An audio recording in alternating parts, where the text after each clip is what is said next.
Bismillahirrahmanirrahim. Alhamdulillahirabbil alamin. Wassalatu wassalamu ala asyrafil anbiya'i wal mursalin wa ala alihi wa sahbihi ajma'in.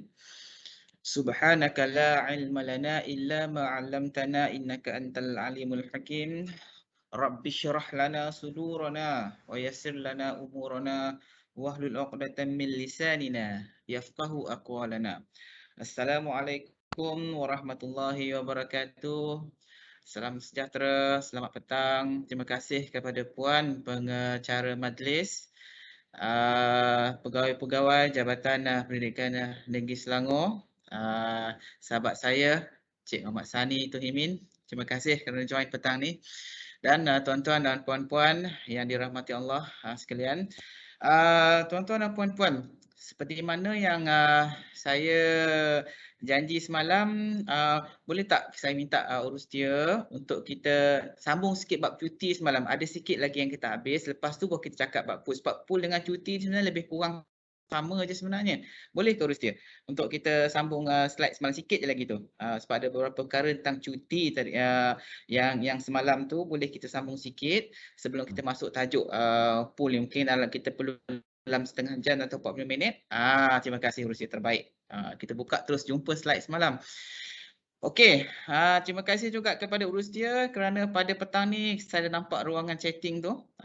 Nanti tuan-tuan dan puan-puan sekiranya ada apa-apa isu berkaitan dengan apa yang saya nak sampaikan, apa yang saya nak kongsikan pada petang ini, tuan-tuan dan puan-puan boleh gunakan ruangan chatting, dan bagi yang nak menyumbangkan suara, nak memperdengarkan suara, boleh onkan mic tersebut untuk kita sama-sama ke udara. Tak adalah saya sorang-sorang dekat sini kan. Okey, tuan-tuan dan puan-puan. Betul tu Cik Ridwan. Terima kasih Cik Ya, Sani. ya, ya. Okey, sahabat lama ni, sahabat baik. Okey,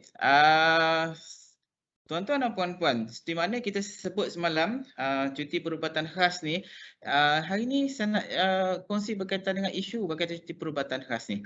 Cuti perubatan khas ni tuan-tuan dan puan-puan, seperti mana yang saya maklumkan semalam, ianya diperoleh apabila seseorang pegawai tersebut telah dirujuk kepada lembaga perubatan. Lembaga perubatan mengesahkan penyakit pegawai menjadi kekal, maka keesokan ataupun sehari selepas keluarnya laporan lembaga perubatan ini, maka pegawai layak diberikan cuti perubatan khas setelah menghabiskan semua cuti-cuti rehat yang dia masih berkelayakan. Seperti mana saya sebut semalam, ada orang tanya, dia kata boleh atau tidak cuti ini diberikan sekiranya kalau pegawai tak nak dibesarakan? Boleh. Pegawai tetap boleh dapat cuti perubatan khas tersebut. Tentang nak atau tidak bersara, itu terpulang kepada Jabatan Perkhidmatan Awam yang akan menentukan pertimbangan ke atas pegawai tersebut kemudian. Okey, dan ada juga yang tanya, waktu pandemik ni, waktu PDR ni, mana kalau dia dapat cuti perubatan khas, dia kena kerja ke? Tuan-tuan dan puan-puan, yang ni kena jelas. Okey, yang ni kena jelas, mana saya sebutkan semalam, mana-mana pegawai yang dapat surat kuarantin, yang diperintahkan di bawah Seksyen 15/1 Akta 342, yang dapat surat, yang dapat gelang pink tu, mereka ini diberi pelepasan daripada bertugas. Yang tu kena ingat. Pelepasan daripada bertugas maksudnya mereka ni tak boleh pun diberikan PDR kerana sedang dalam tempoh pengawasan dan perintah kita panggil kuarantin tersebut. Termasuklah pegawai yang cuti perubatan khas ni, dia dah tentu dah tak sihat. Sebab ada kes yang di mana baru je saya terima di negeri tertentu, katanya cikgu tu dapat cuti perubatan khas, tapi pengetua masih lagi hantar mesej suruh buat PDPR, masih lagi hantar mesej untuk dapat maklumat, laporan dan sebagainya. Pegawai itu telah bercuti. Jadi kita anggap dia menjalankan, dia telah diberi kemudahan cuti, maka pegawai itu cutilah. Mana tak adalah perlu BDR, laporan BDR dan sebagainya, tak perlu sebenarnya. Yang ini jelas ya dalam surat NJPA keluarkan, surat edaran JPA bertarikh 16 Mac 2020 tu kita boleh gunakan sebagai punca kuasa dan bersekali dibaca dengan Perkeling Perkhidmatan Bilangan 5 tahun 2020 bekerja dari rumah yang dikeluarkan oleh Jabatan Perkhidmatan Awam. Okey, untuk cuti perubatan khas ni dia dapat gaji penuh. dia dapat bergaji penuh ya setelah menghabiskan semua cuti-cuti rehatnya, dan pegawai ini cuti perubatan khas tak ada tempoh. Cuti perubatan khas tak ada tempoh, jadi pegawai ini boleh diberikan cuti sehingga sehari ya. Diputuskan pegawai tersebut bersara. Maknanya besok tu bersara, hari ni last day dia bercuti. Kena datang sekolah ke tak perlu, kena buat PDPR ke tak perlu kerana telah diberikan cuti kepada pegawai ini tadi. Itu kena ingatlah ketua-ketua jabatan supaya selaras dengan peraturan yang diarahkan atau dikeluarkan oleh kerajaan atau JPA berkaitan dengan perkara cuti, BDR dan sebagainya. Okey. Tuan-tuan dan puan-puan, kalau ada soalan boleh kita share dekat ruangan chatting yang sebelah kanan saya ni. Okey. Next slide kita tengok. Harap suara saya jelas ya. Okey, next slide. Cuti perubatan khas. Okey, kita cerita tadi. Okey, next slide. Apa kita ada next slide ni? Okey, cuti karantina Perintah Am Bab C24. Yang ini saya telah perjelaskan pada tuan-tuan dan puan-puan semalam berkaitan dengan keperluan cuti karantina ini apabila seseorang pegawai itu, contoh ni, baru balik daripada Wembley semalam. Balik pada Wembley, datang ke Malaysia, balik ke Malaysia. Jadi pegawai ini boleh diberikan cuti karantina kerana di UK, London, England masih lagi dianggap negara yang mempunyai pandemik COVID-19.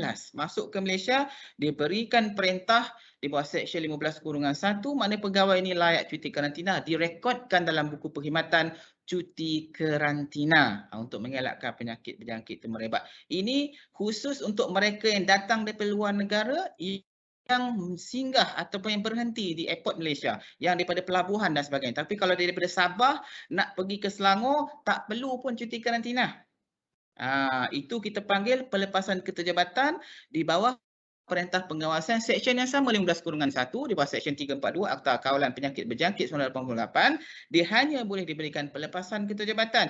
Jangan pula balik daripada Sarawak, balik kampung masuk ke Selangor bagi cuti karantina. Itu tidak mendapati perkeliling yang telah dikeluarkan. Okey, soalan daripada Puan Junaidah Muhammad. Nak tanya, jika cuti tanpa gaji seorang pegawai ini telah melebihi had kelayakan, cuti yang lebih itu dikira cuti apa? Tapi cuti tersebut telah diluluskan sebelum ini kerana cuti yang terlebih ini sangkut pula. Dia sangkut pula dengan urusan naik pangkat pegawai ini.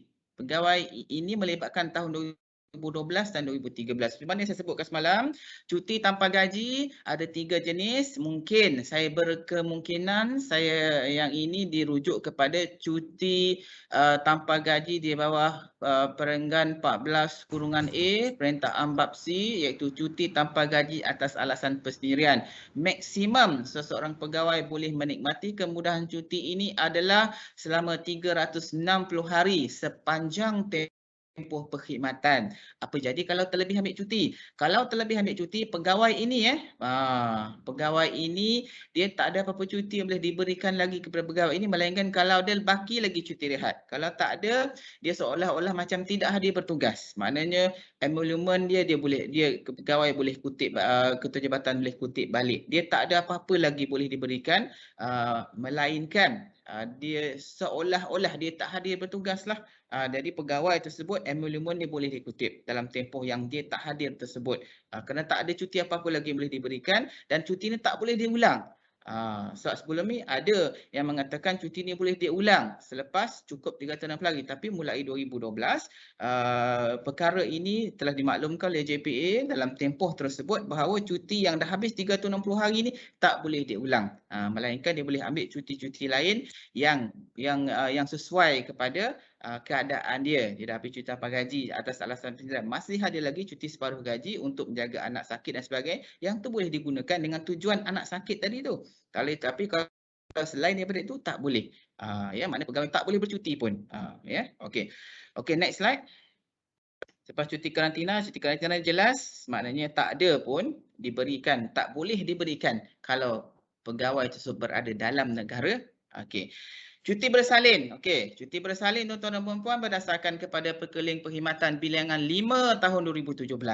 PP 5 2017 telah mensyaratkan cuti bersalin ini pada waktu ini mulai 1 Januari 2018 seseorang pegawai yang cuti bersalin ya dia kehendaki memenuhi syarat kalau sebelum ni kita tak ada istilah minimum mandatory.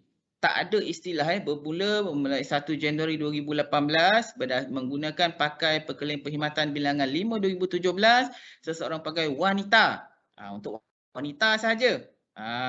Dia seorang dilahirkan sebagai wanita, dia membesar sebagai wanita dan dewasa sebagai wanita, bukan lahir bukan wanita bila dah besar jadi wanita tu tak aci. Tu tak termasuk dalam kurungan ini ya.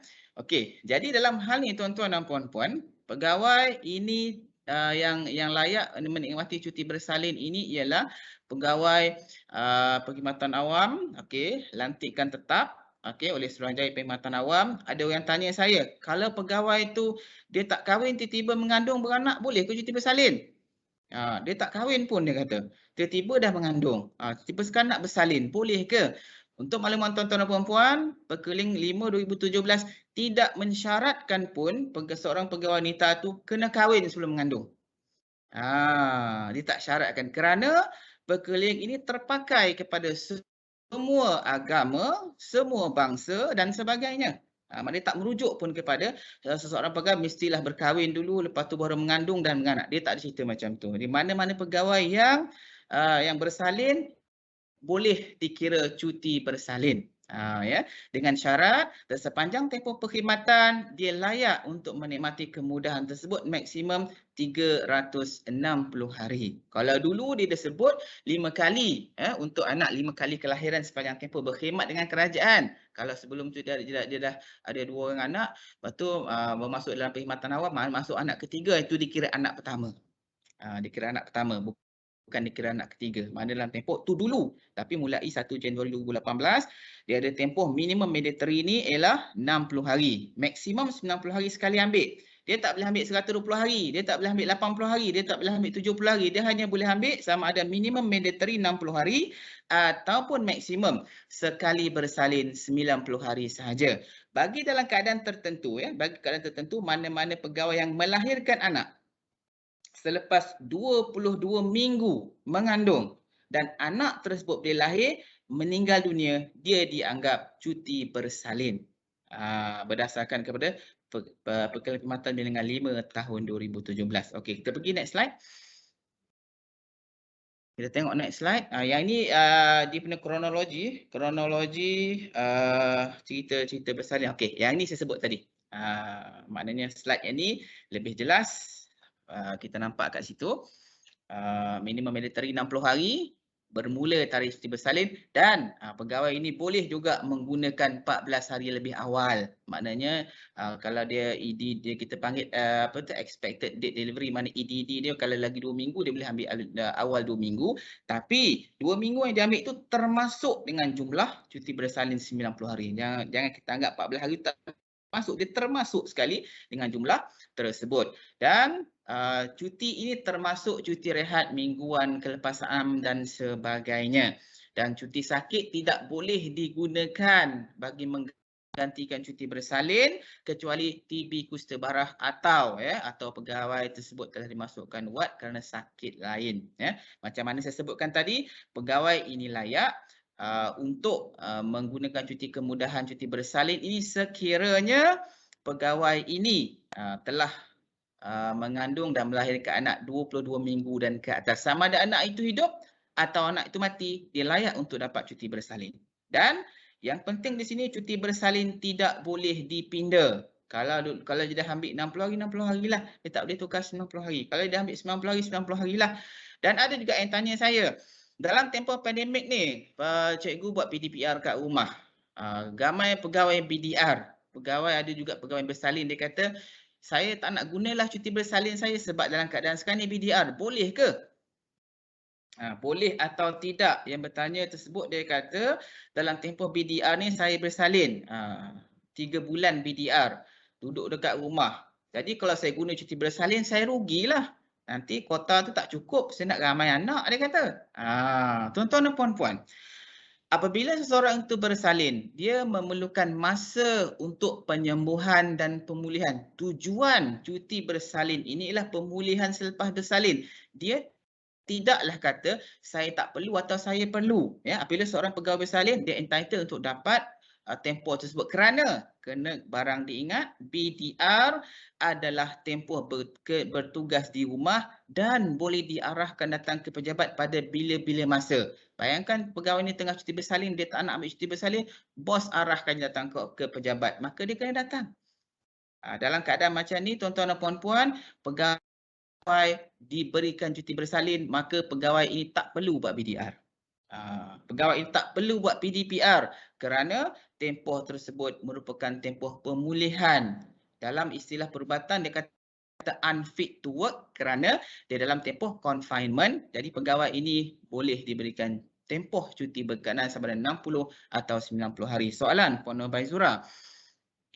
Perlu pengesahan doktor ke tuan untuk dapat 14 hari? Yes, dalam dia ada borang dia. Ada borang untuk isi 14 hari tersebut, maka dalam tu memang adalah pengesahan mengatakan dia akan bersalin sekian-sekian dan sebagainya. Memang kita dalam buku pink tu pun memang dah ditulis sebenarnya. Cuma kita boleh untuk kita dapatkan ya, untuk boleh kita dapatkan. Jadi kita boleh targetlah untuk bila kita akan bila pegawai tersebut akan bersalin. Okey, yang ni keluar apa ni?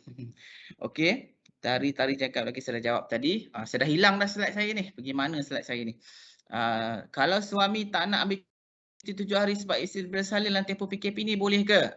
Pun soalan lagi. Tuan-tuan dan puan-puan, bila isteri bersalin, suami layak untuk diberi kemudahan cuti isteri bersalin. Ya, maksud cuti isteri bersalin atau isteri-isteri bersalin tu, okey, maksud dia ialah dia memang pegawai tersebut diberikan tempoh tersebut 7 hari lah. 7 hari pertama merupakan 7 hari yang paling kritikal. Kritikal makna daripada aspek kesihatan mak dia tu, isteri dia lah, mak dia ataupun anak dia. Kalau dia tak ambil cuti tersebut, tiba-tiba anak dia jaundice, hantar ke hospital. Ni bos duk telefon ni buat BDR. Dia kata saya dekat hospital. Kat hospital tak boleh BDR tuan-tuan dan puan-puan. BDR hanya boleh dia buat di rumah. Jadi gunakanlah 7 hari tersebut untuk membantu isteri atau isteri-isteri anda.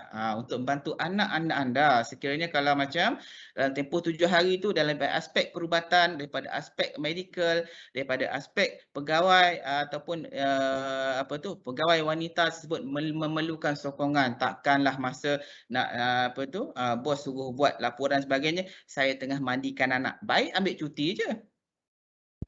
Jadi bila kita dah dapat cuti tersebut, maka suami boleh menggunakan kemudahan. Bila kemudahan tu kita ambil untuk memudahkan kita.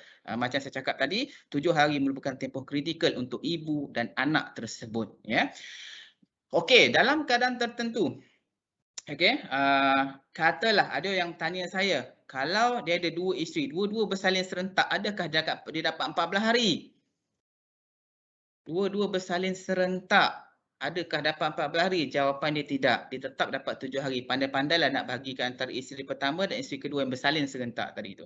Ini bukan kes yang lawak ke apa ke, memang terjadi dan nasihat kita rujuk kepada JPA, pegawai tersebut hanya layak untuk menerima tempoh 7 hari tersebut walaupun isteri dia dua-dua serentak bersalin. Okey.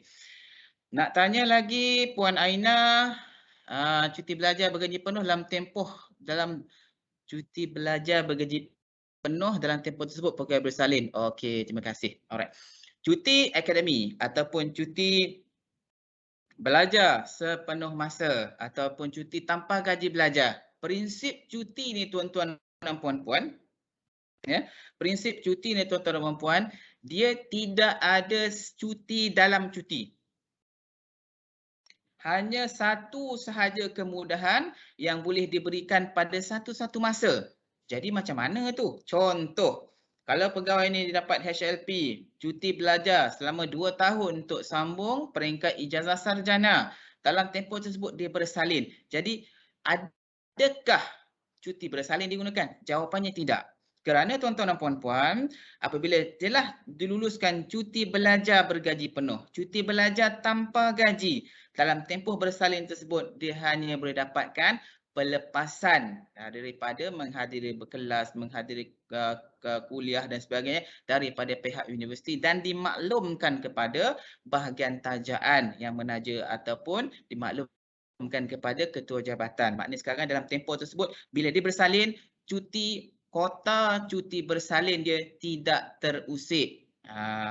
Mana dalam tempoh tersebut dia hanya menggunakan pelepasan daripada pihak universiti, pelepasan daripada ketua jabatan yang sekarang ni. Jadi pegawai tersebut cuti bersalin dia tidak terusik kota tersebut. Sama juga macam kota contohnya sedang belajar, dia dapat tawaran pergi haji.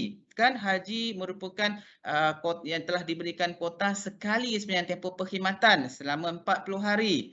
Tapi dalam tempoh belajar dia dapat.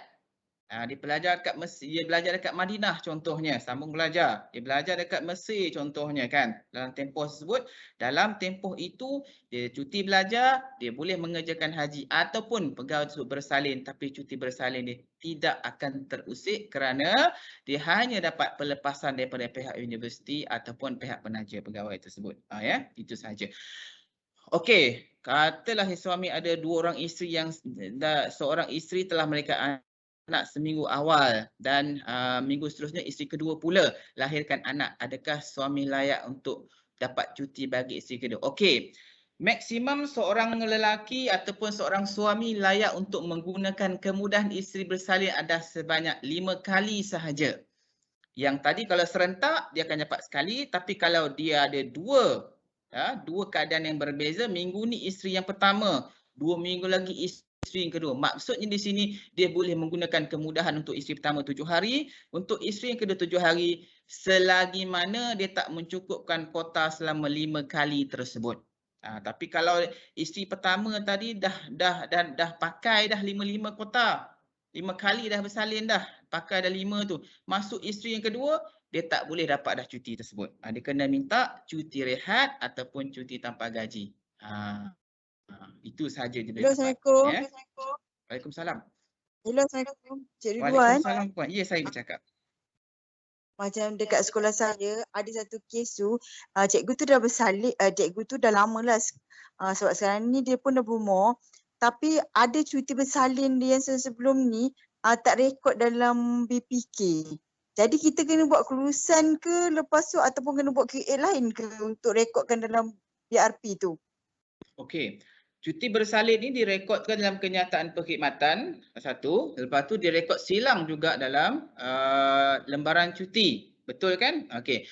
Berdasarkan SPP 15 tahun 2008. Jadi untuk membuktikan pegawai ini telah diberikan kemudahan cuti bersalin, okey, kita dapatkan perakuan daripada pegawai ini kalau disimpan ataupun kita dapatkan perakuan tersebut daripada pihak hospital yang di mana pegawai ini bersalin. Dapat dia perakuan tu kita terus rekodkan. Cuti bersalin, cuti bergaji penuh. Melainkan kalaulah dia dah habis cuti bersalin tersebut, dah habis dah guna 360 hari, dia tak ada apa-apa cuti lagi boleh cuti bergaji penuh. Jadi dia boleh dapatkan, kalau guru dia dapatkan 14 hari cuti separuh gaji. Dia tambah lagi dengan cuti rehat dia. Kalau dia bersalin dalam cuti penggal, boleh gunakan cuti penggal persekolahan tersebut. Dan juga tambah lagi kalau boleh digunakan cuti tanpa gaji menjaga anak sama ada bersambung ataupun sama ada terikat ataupun tidak terikat dengan cuti bersalin tersebut. Jadi dalam hal ni kita dapatkan laporan tersebut, rekodkan semula dalam buku kenyataan perkhidmatan tadi itu di ruang kenyataan perkhidmatan dan juga lembaran cuti kepada pegawai itu dapatkan rekod kerana cuti bersalin merupakan cuti bergaji penuh. Maknanya gaji dia berjalan seperti biasa. Kalau penilaian berjalan seperti biasa. Pergerakan gaji dia seperti biasa. Maknanya dia tak ada apa-apa perubahan kepada keuangan lapan dekat sebagai cuti pegawai bersalin ni. Ya. Okey, kalau bergaji penuh lah. Okey, next slide. Okey, harap kita boleh habis sebelum pukul 3 siang. Ya tuan, puan nak tanya soalan ke tu?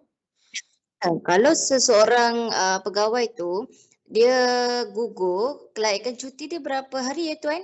Okey. Seperti mana saya sebutkan tadi, berdasarkan kepada Perkeliling Perkhidmatan Bilangan 5 2017, dia ada sebut sekiranya kalau pegawai ini mengandung sehingga tahap 22 minggu dan ke atas, sama ada anak itu gugur ataupun anak itu lahir dengan sempurna, dia layak untuk menerima cuti sakit cuti bersalin dalam tempoh tersebut. Tapi kalau anak dia gugur dan sebagainya, yang itu kita tak memperuntukkan apa-apa cuti bersalin lah. Kalau belum sampai 22 minggu, maknanya dia boleh gunakan cuti-cuti lain, sama ada cuti apa tu, kalau macam doktor mengesahkan pegawai ini perlu berehat dan sebagainya, dia boleh menggunakan cuti, kita panggil apa, cuti rehat dan sebagainya. Maknanya dia tak ada peruntukan untuk pegawai ini gugur, melainkan kalau ada apa perakuan daripada pegawai perubatan yang mengatakan okey pegawai ini layak dapat MC dan sebagainya, kita boleh berikan dia pegawai tersebut MC. Dalam hal ini kalau dia kata MC, kita boleh gunakan tempoh tersebut sebagai cuti perubatan, cuti atas sebab perubatan. Tapi untuk pegawai yang telah mengandung 22 minggu ke atas dan anak tu lahir dalam keadaan gugur ataupun sihat sempurna, dia layak untuk dapat cuti bersalin tersebut. Okey, sebab dalam hal ni kita tak ada lagi memperuntukkan apa-apa yang berkaitan anak gugur dan sebagainya. Bergantung pada keadaan kesihatan pegawai. Kalau doktor mengatakan bahawa pegawai ini didapati gugur dan perlu untuk dirawat dan sebagainya, dia akan keluarkan cuti sakit. Kita panggil kalau dia perlu bersihkan uri dan sebagainya, dia dirawat di dalam wad, pegawai ini dipanggil cuti atas sebab perubatan ataupun cuti sakit. Okey, yang ini ya. Okey. Terima kasih. Okey, sama-sama. Yang ini kita lihat ya daripada aspek cuti bersalin ni tadi, kalaulah dah habis guna 60 hari tu. Sebenarnya saya cakap tadi, option pertama, option kedua dan option ketiga boleh menggunakan kemudahan cuti tanpa gaji menjaga anak. Ya, ataupun cuti-cuti berkaitan lah, ya. Okey, seterusnya kita tengok, kita laju sikit. Next slide. Tadi tu untuk cuti bersalin guru, yang ni bukan guru, dia lebih kurang sama, tuan-tuan dan puan boleh semak option yang sesuai untuk berkaitan ni. Yang ni tak ada isu sangat. Okey, next. Next slide, kita pergi. Okey, cuti kecederaan. Cuti kecederaan ialah cuti yang diperoleh ataupun cuti yang atau kemudahan cuti yang diberikan sekiranya pegawai tercedera semasa menjalankan tugas rasmi. Okey, sebelum tu ada soalan. Kalau permohonan cuti yang lebih 90 hari kedua kelulusan bawah KPM, dokumen lambat diterima dan masihkah boleh diproses? Boleh diproses. Untuk makluman tuan-tuan dan puan-puan, cuti-cuti yang dikemukakan di KPM, dia tak ada tarikh expired. Dia tak ada tarikh luput. Selagi mana pegawai tersebut kita belum proses cuti dia, masih boleh dikemukakan. Tapi kalau boleh di peringkat tuan-tuan dan puan di peringkat jabatan, proseslah sesegera yang mungkin supaya tak adalah kita ada terima lagi tahun 2016 cuti tersebut masih lagi tak dikemukakan, baru nak kemukakan 2021 tapi kita proses. Kita proses kerana kelayakan pada masa itu masih ada pegawai tersebut layak cuti. Dia tak ada tarik, kita tak adalah kata kita tak boleh proses dan pegawai dianggap tidak boleh bercuti. Tak, walaupun kita boleh buat macam tu kerana kelewatan tersebut. Tapi kita pertimbangkan juga tarikh pegawai tersebut layak bercuti dan kita bagi juga kemudahan untuk pegawai bercuti.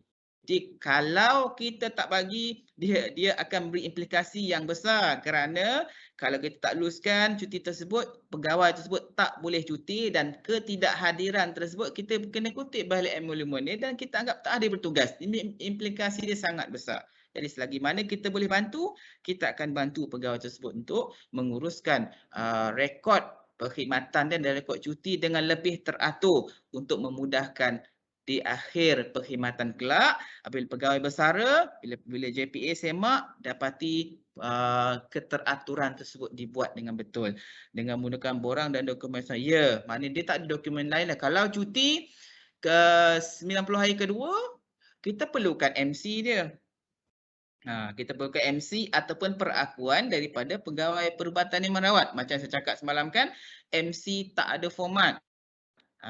Jadi dia boleh menggunakan apa-apa perakuan pegawai perubatan yang merawat pada masa itu. Kalau hilang kena cari sampai jumpa, dan kalau tak jumpa boleh menggunakan perakuan tersebut kerana doktor tak akan keluarkan MC yang baru.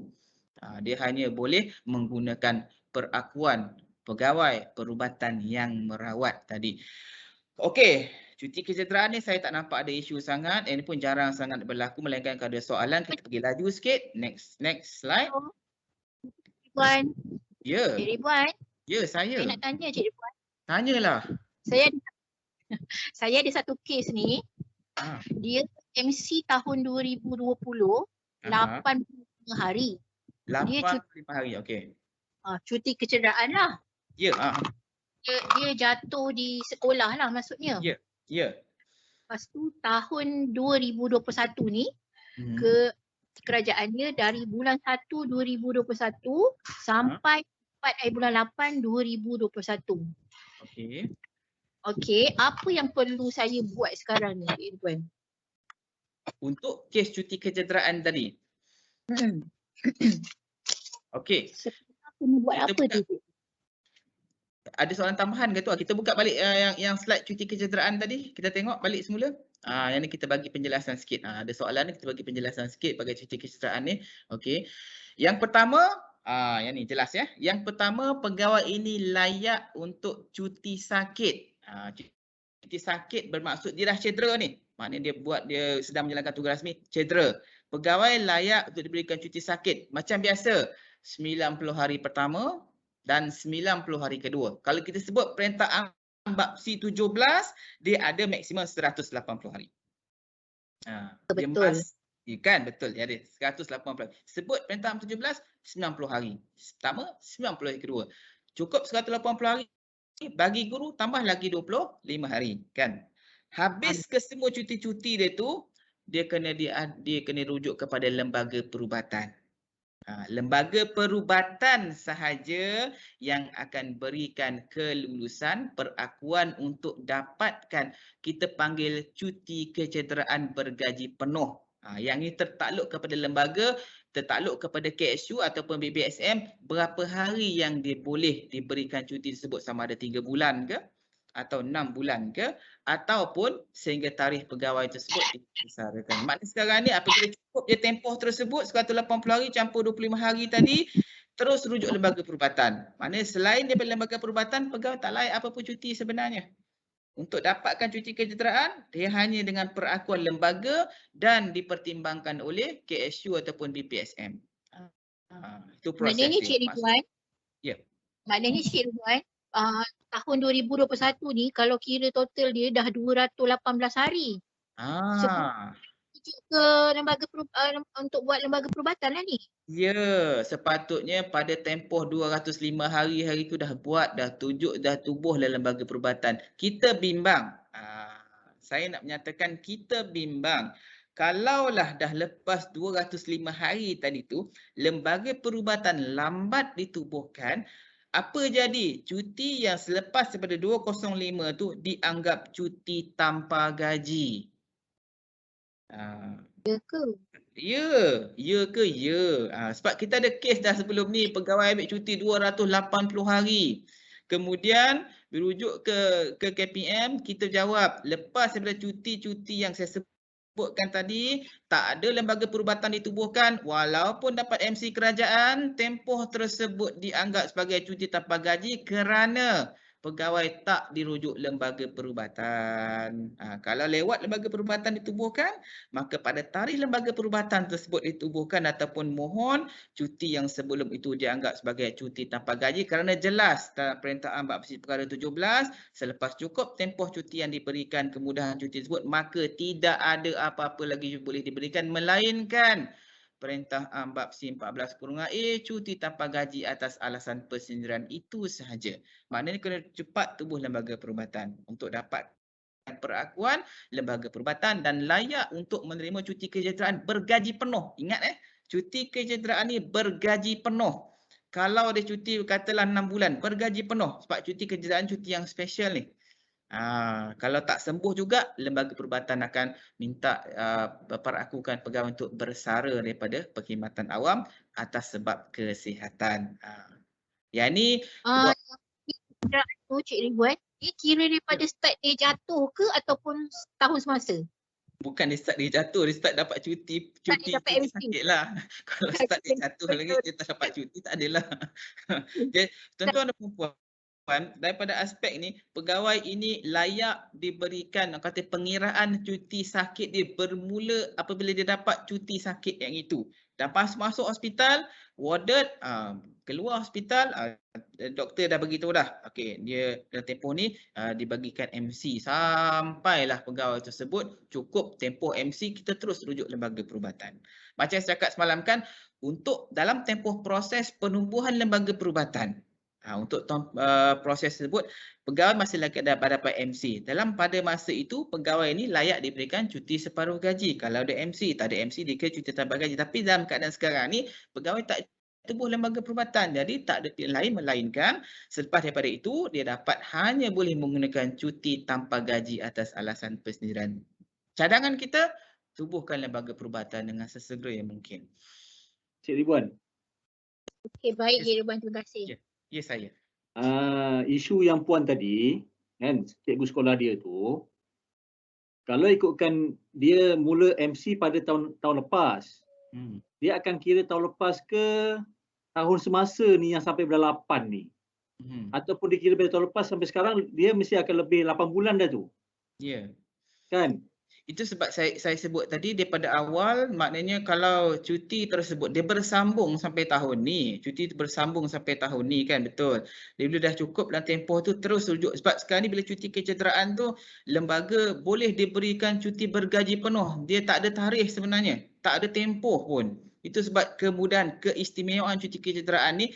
Kalau macam cuti sakit biasa, selepas 180 hari, 205 hari, lembaga perubatan akan bersidang. Dan kalau perlu lagi masa kita panggil cuti sakit lanjutan, dia boleh diberikan 30 hari 3 bulan ataupun 90 hari, sama ada secara separuh gaji atau tanpa gaji dengan allowance bantuan bayaran separuh gaji. Tapi dalam keadaan cuti kecederaan ni, dia layak untuk dapat cuti bergaji penuh sehingga maknanya dia tak ada tempoh. Itu keistimewaan ni, dia tak ada tempoh, dia dapat cuti bergaji penuh dalam tempoh yang panjang. Dalam mana-mana perkara dalam kalau ikutkan perintah bab 27 ni, dia tak sebut pun cuti ini sampai bila. Dia tak sebut pun. Maknanya sampai. Ya. Contohnya isu yang di Selangor lah pada tahun lepas kan, yang bas accident di Genting Sempah tu. Ya. Sekarang ni cikgunya dah datang sekolah dah. Betul lah tu Cik Ridwan, maknanya dorang lebih daripada 6 bulan tu sebenarnya. Cuti MC. Ya. Tak apa, MC pertama okey 6 bulan. 180 hari, tambah lagi 25 hari, okey 209 hari. Maksud saya selepas daripada tarikh tu. Selepas daripada tarikh tu dia belum sembuh, rujuk lembaga perubatan, dia layak untuk dia dapat cuti kecederaan ni sampai dia sembuh. Makna tak ada tempoh. Kalau katalah dia layak cuti perubatan, cuti kecederaan ni setahun, maka setahun tu bergaji penuh dengan perakuan lembaga perubatan. Lembaga perubatan peraku kemukakan kepada kementerian, kita akan buat. Tapi dalam hal ini tuan-tuan, bagi yang bertanya tadi, rujuk lembaga perubatan dulu, dapatkan perakuan dia, kemudian kemukakan kepada BPSM. Mana tahu kalau kita boleh tengok ke, kita boleh semak, kita boleh bantu supaya pegawai ini dapat cuti kecederaan dalam tempoh tersebut secara bergaji penuh seperti yang dinyatakan dalam perintah bab 27 ini. Sebab saya pun tak nampak kes dia sebenar kan. Kita tak nampak daripada kronologi dan sebagainya, tak nampak permohonan dia. Apa yang diperlukan sekarang ni, tubuhlah lembaga perubatan, kerana dah cukup dah lebih 180 hari itu dan kita dapatkan perakuan dia, mohon kepada BPSM untuk dapatkan cuti kecederaan bergaji penuh sehingga tarikh pegawai pulih. Untuk yang cuti kecederaan ni, tahun lepas kita ada buat bengkel dengan JPA, di mana JPA akan melakukan perkeliling ataupun penambahbaikan yang baru berkaitan dengan cuti kecederaan ni. Mungkin dalam tahun ni atau tahun depan akan keluarlah perkeliling berkaitan cuti kecederaan ni, dah dibincang dengan JPA sebelum ni, kerana bila dapat cuti kecederaan, pegawai boleh cuti tanpa tempoh. Mungkin JPA letakkan tempoh lah kot agaknya untuk tempoh tersebut, insya-Allah. Okey, soalan daripada Puan Nur Baizura, lembaga ditubuhkan selepas 90 hari kelulusan keterjabatan ke? Untuk makluman tuan-tuan dan puan, berdasarkan kepada Perenggan 18 dan 19 Yang ni boleh jawab pada soalan tadi itu. Perenggan 19 dalam bab F 1974. Mana-mana ada GO boleh buka. Perenggan 19 dan 18 bab F 1974. Bab F ya, perubatan. Mungkin pagi tadi dah cerita kot berkaitan dengan kemudahan perubatan. Pegawai boleh, Ketua Jabatan boleh menubuhkan lembaga perubatan apabila pegawai ini yang pertamanya telah menghabiskan kesemua kemudahan cuti yang dilayaki, termasuklah cuti sakit tadi tu. Cuti sakit dia dah habiskan 180 hari, tambah 25 hari atau tambah lagi baki cuti rehat yang berkaitan. Habis yang itu, dia tak boleh apa-apa cuti dah melainkan rujuk lembaga perubatan. Manakala 90 hari dah terus nak rujuk, kita bimbang KKM akan tolak permohonan tersebut. Sebab syarat utama dia telah akan dijangka menghabiskan cuti-cuti dia dan sakit dia sakit berpanjangan. Kita bimbang kalau bagi 90 hari nanti hantar ke KKM, takut KKM reject permohonan untuk menubuh lembaga perubatan tersebut. Okey, next slide. Kita akan habiskan sikit lagi, lepas tu kita masuk pool ni. Cik Sanda tak sabar nak tunggu tu. Alright, next slide. Cik Ruan, lagi satu Cik Ruan. Ya, saya. Cik Ruan. Ramainya. Maknanya yang saya faham ni maknanya kita dah hantar untuk penubuhan lembaga perubatan. Kalau lambat dekat sana tu tak apalah cikgu ni masih lagi MC kan? Itu lain, itu tak apa. Kalau lambat dekat sana, apabila kita sedang menubuh lembaga perubatan, tarikh kita hantar tu maknanya pegawai sedang bercuti. Selepas daripada itu lembaga perubatan bagi apa-apa pandangan dan nasihat berdasarkan kepada tarikh yang kita pohon tu. Kalau kita rujuk bab C kan, dia nyatakan dalam tempoh penubuhan lembaga perubatan tu dibuat, apa-apa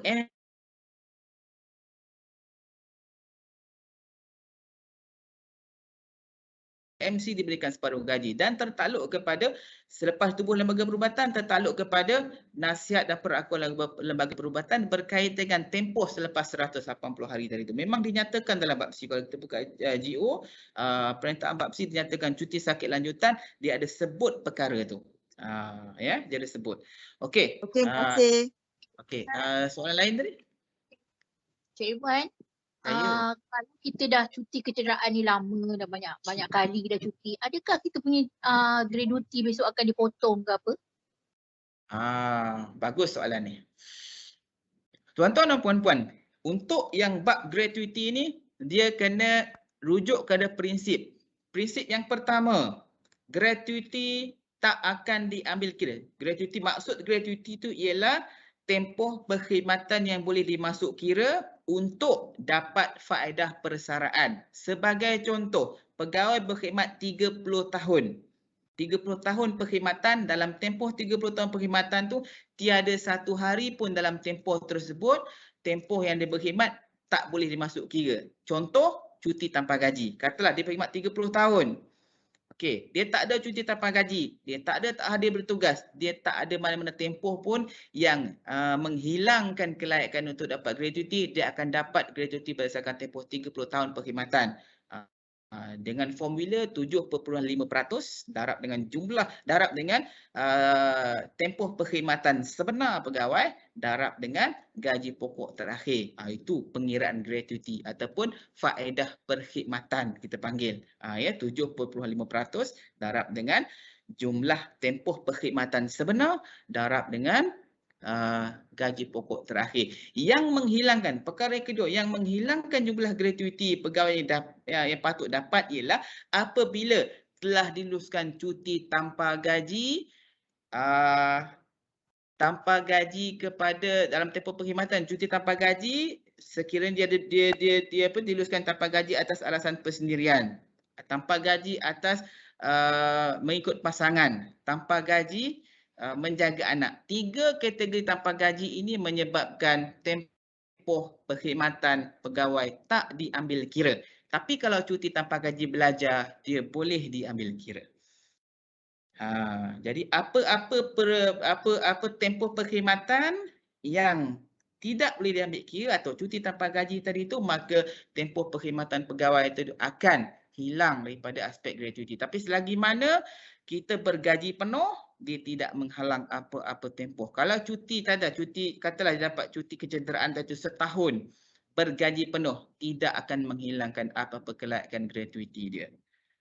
Cuti bersalin, cuti barah 24 bulan 730 hari bergaji penuh tidak akan menghilangkan sebarang kelayakan gratuiti pegawai walaupun dia tidak hadir 2 tahun disebabkan cuti barah bergaji penuh. Yang ni tuan-tuan dan puan-puan kita rujuk kepada Surat Perkeliling Perkhidmatan Bilangan 4 tahun 2009. Surat Perkeliling Perkhidmatan Bilangan 4 tahun 2009. Tajuk dia kesan ke atas perkhidmatan bagi pegawai yang diluluskan cuti bergaji penuh, separuh gaji dan tanpa gaji. Dalam tu dia cerita semua, dia buat satu jadual kalau pegawai gaji tahunan, cuti tanpa gaji dapat tidak, cuti bergaji penuh dapat atau tidak, cuti separuh gaji dapat atau tidak, dinyatakan dengan jelas dalam SPP 4 tahun 2009. Okey. Jelas puan Alright, next slide. Cuti barah kita ada soalan tambahan? Okey. Alright. Seterusnya kita maaf, ya. Okey, saya nak tanya. Sekiranya dia mengambil cuti tanpa gaji itu 1 hari dalam sepanjang perkhidmatan dia, berapa banyakkah yang akan ditolak ya tempoh perkhidmatannya itu untuk pengiraan gratuity? Okey, bagus. Soalan ni banyak ditanya bila slot untuk persaraan. Dia tanya, dia kata adakah cuti 1 hari itu memberi kesan kepada perkhidmatan dia? Katalah perkhidmatan yang ngam-ngam 30 tahun. Dalam istilah pencen, istilah persaraan, kita tak ambil kira tahun perkhidmatan. Kita tak ambil kira tahun perkhidmatan. Maksud tak ambil kira tu, kita rujuk kepada lebih detail lagi. Bulan perkhidmatan. Bulan perkhidmatan. Kalau kita nak kira pencen, kalau kita nak kira pencen untuk genap untuk dapatkan bulan perkhidmatan tu, kita akan kira formula dia 1/600 darab jumlah bulan perkhidmatan maksimum 360 bulan. Kataan 360 bulan darab gaji pokok terakhir. Jadi kalaulah seorang pegawai tu dia berkhidmat ngam-ngam 360 bulan, tolak sehari, dia akan jadi 359 bulan. 359 bulan, dia tak cukup 30 tahun. Walaupun 1 hari. 1 hari tu sebab kita dalam aspek ni, kita tak ada nak bundar-bundar kepada sah yang hampir puluh, yang hampir ratus, yang hampir tak ada. Kalau tak cukup, tak cukup. Kalau tak cukup 1 hari, dia kira tak cukup lah 30 tahun. Maknanya formula yang digunakan pakai untuk 3/5 daripada gaji hari, tak bolehlah kita apply kepada pegawai yang tak cukup perkhidmatan dia 30 tahun. Jadi implikasi dia besar. Sebab tu bila nak dapat cuti tanpa gaji tu kena fikir lebih daripada 1001 kali. Tapi kalau diperlukan, ambil lah. Sebab itu kemudahan. Dia tak ada pun dalam bentuk paksa. Dia sebagai kemudahan. Maka pegawai-pegawai yang nak menggunakan kemudahan tersebut atas keperluan tertentu, mana boleh menggunakan cuti tersebut. Macam saya cakap tadi kan, yang ini tuan-tuan dan puan-puan boleh rujuk lah. Kalau macam tuan-tuan dan puan rajin buka FB, boleh like FB kata pasca perkhidmatan, bahagian pencen JPA punya FB. Buka dekat itu bahagian pasca perkhidmatan, dia selalu update perkara-perkara ni. Yang soalan yang paling popular soalan ni, kalau saya cuti tanpa gaji sehari adakah beri kesan kepada pencen? Ya, dia akan beri kesan kepada pencen. Kalau perkhidmatan ngam-ngam 360 bulan, tolak sehari dia akan jadi 359 bulan, 29 atau 29 hari. Jadi tak cukup, tetap tak cukup. Okay, jelas ya? Alright. Okey, cuti barah, kusta kita bincang semalam. Okey, next slide. Kita pergi laju sikit. Alright. Kecuali kalau ada soalan. Okey, next slide. Okey. Next slide. Cuti barah, kusta.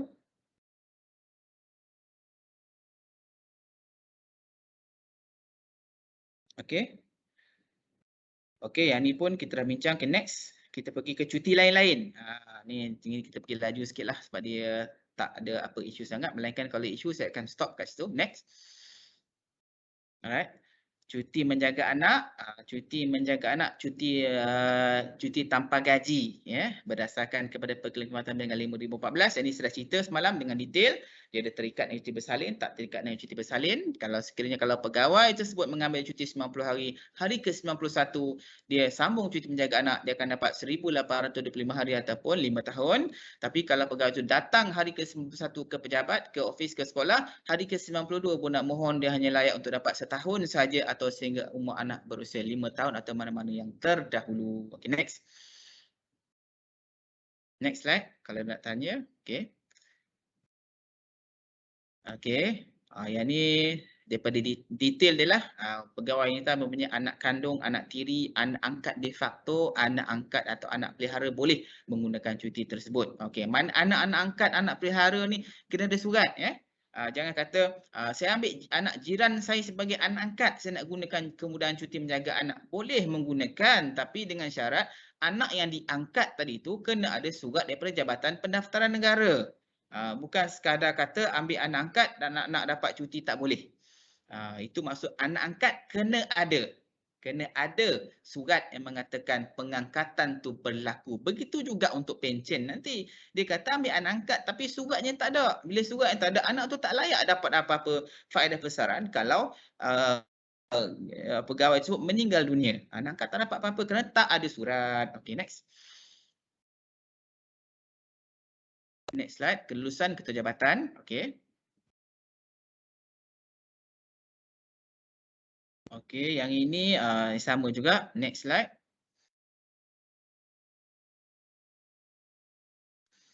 Masih lagi cuti menjaga anak. Okey.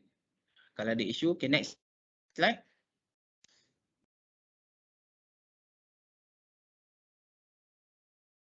Okey, masih lagi. Next slide. Yang ini tuan-tuan dan puan boleh baca nanti. Mana daripada aspek kekanan hilang, daripada aspek faedah persaraan tak dapat, daripada aspek dia belum confirm tempoh tu dibekukan. Cuti kuarantin. Apa beza cuti kuarantin dengan cuti karantina? Sebenarnya ayat lebih kurang sama. Tetapi cuti karantina ni lebih kepada pengawalan daripada penyebaran ataupun ancaman virus ataupun penyakit atau yang menjadi pandemik. Once sebut pandemik, dia akan masuk dalam cuti karantina. Pandemik bermaksud virus itu telah tersebar antara negara ke negara dalam dunia ini. Okey. Cuti kuarantin ni ialah cuti anak yang disahkan, ya. Anak kita yang telah disahkan oleh pegawai perubatan, ya. Di mana pegawai perubatan anak tu mestilah berumur 18 tahun ke bawah. Kalau dia sedang belajar, dia mesti berumur 21 tahun ke bawah. Maknanya sampai diploma ke sijil ke 21 tahun ke bawah layak untuk seseorang ibu, seseorang bapa, ya, untuk memperoleh cuti penyakit anak dia tersebut. Okey, setakat ini penyakit-penyakit ini sahaja yang dibenarkan melalui Perkhidmatan Bilangan 11 tahun 2016 yang dikeluarkan oleh JPA yang berkuat kuasa pada 12 Oktober 2018. Yang ini sahaja dan surat edaran JPA, ya. Penyakit tangan, kaki dan mulut, HSMD, demam denggi, measles, chicken pox, malaria, difteria. Ada orang tanya beguk layak tak layak. Influenza A1, A2 layak tak layak. Jadi ada juga yang tanya, kalau anak saya sakit boleh dapat MC ke? Yang sakit anak, kenapa pula mak nak minta MC? Dalam hal ni tuan-tuan dan puan-puan, kalau anak sakit, mak hanya layak boleh dapat cuti kuarantin ataupun ayah hanya layak cuti kuarantin sekiranya anak dijangkiti penyakit-penyakit yang digariskan dalam slide itu sahaja. Mana selain daripada itu, boleh menggunakan cuti rehat. Habis cuti rehat, boleh menggunakan cuti separuh gaji menjaga anak sakit. Habis cuti separuh gaji, boleh menggunakan cuti tanpa gaji atas alasan persendirian. Itu sahaja yang ada peruntukan pegawai tersebut untuk menggunakan kemudahan cuti bagi anak sakit. Tafsiran anak sama seperti mana tafsiran anak yang sebelum ini. Ya, dan cuti ini layak diberikan dalam tempoh yang ditetapkan dalam slide sebelah. Next slide. Kita tengok next slide, ya. Okey. Kalau anak cacat otak, Kalau anak ada masalah berkaitan dengan keupayaan fizikal dan mental yang tidak berupaya menguruskan diri sendiri, anak tersebut dianggap dia tak ada meletakkan syarat kepada umur tadi. Maksimum 5 hari sebenarnya yang saya tunjukkan dalam kalender tu ha. Ya. Siapa yang tak layak cuti karantin? Ibu dan bapa yang bimbang anaknya berjangkit. Yang ni tak ada. Kita kata hantar anak ke taska. Lepas tu taska kata hari ni ramai yang kena HFMD, penyakit kaki, tangan dan mulut. Kita bimbang. Lepas tu kita kata tak nak hantar anak ke taska lah, nak jaga kat rumah. Saya nak apply cuti karantin. Tak layak. Kerana apa? Pegawai hanya boleh dapat cuti karantin sekiranya anak disahkan. Disahkan. Baru boleh dapat cuti tersebut. Okay, next slide. Okay, kita tunjukkan dia punya tu dalam tu yang ni tuan-tuan pun boleh tengoklah tempoh tersebut, syarat-syarat dia seperti mana dinyatakan kat situ. Ni pun sama, perakuan doktor. Misal ada perakuan doktor. Suami dan isteri mengambil cuti ke kuarantin serentak atau berasingan pun boleh tertaluk pada kelulusan ketua jabatan. Alright. Next slide. Yang ni saya nampak clear lah, mak dia tak ada isu sangat. Okay, next slide. Cuti haji, dah 2 tahun dah kita setakat ni tak dapat menggunakan cuti haji kecuali mereka yang berkhidmat di luar negara yang dekat-dekat dengan negara Arab Saudi dan sebagainya boleh menggunakan cuti haji bagi yang dalam perkhidmatan awam. Okey, yang ni jelas. Cuti 40 hari dan seperti mana saya ingatkan semalam, cuti haji dia akan makan kota kelayakan cuti rehat tahunan. Itu kena ingat dan kena jelas. Pegawai berjawatan sementara boleh menggunakan kemudahan cuti ini sekiranya berkhidmat lebih pada 6 tahun secara berterusan. Begitu juga dengan pegawai kontrak warga negara sahaja. Bagi mereka yang dah disahkan dalam jawatan layak untuk menggunakan cuti haji tersebut berdasarkan kepada yang ini kita rujuk dalam Perkhidmatan Bilangan 9 tahun 1991. Masih lagi berkuasa sehingga hari ini selama 40 hari. Okay, next slide. Yang ini tak ada isu sangat. Next slide.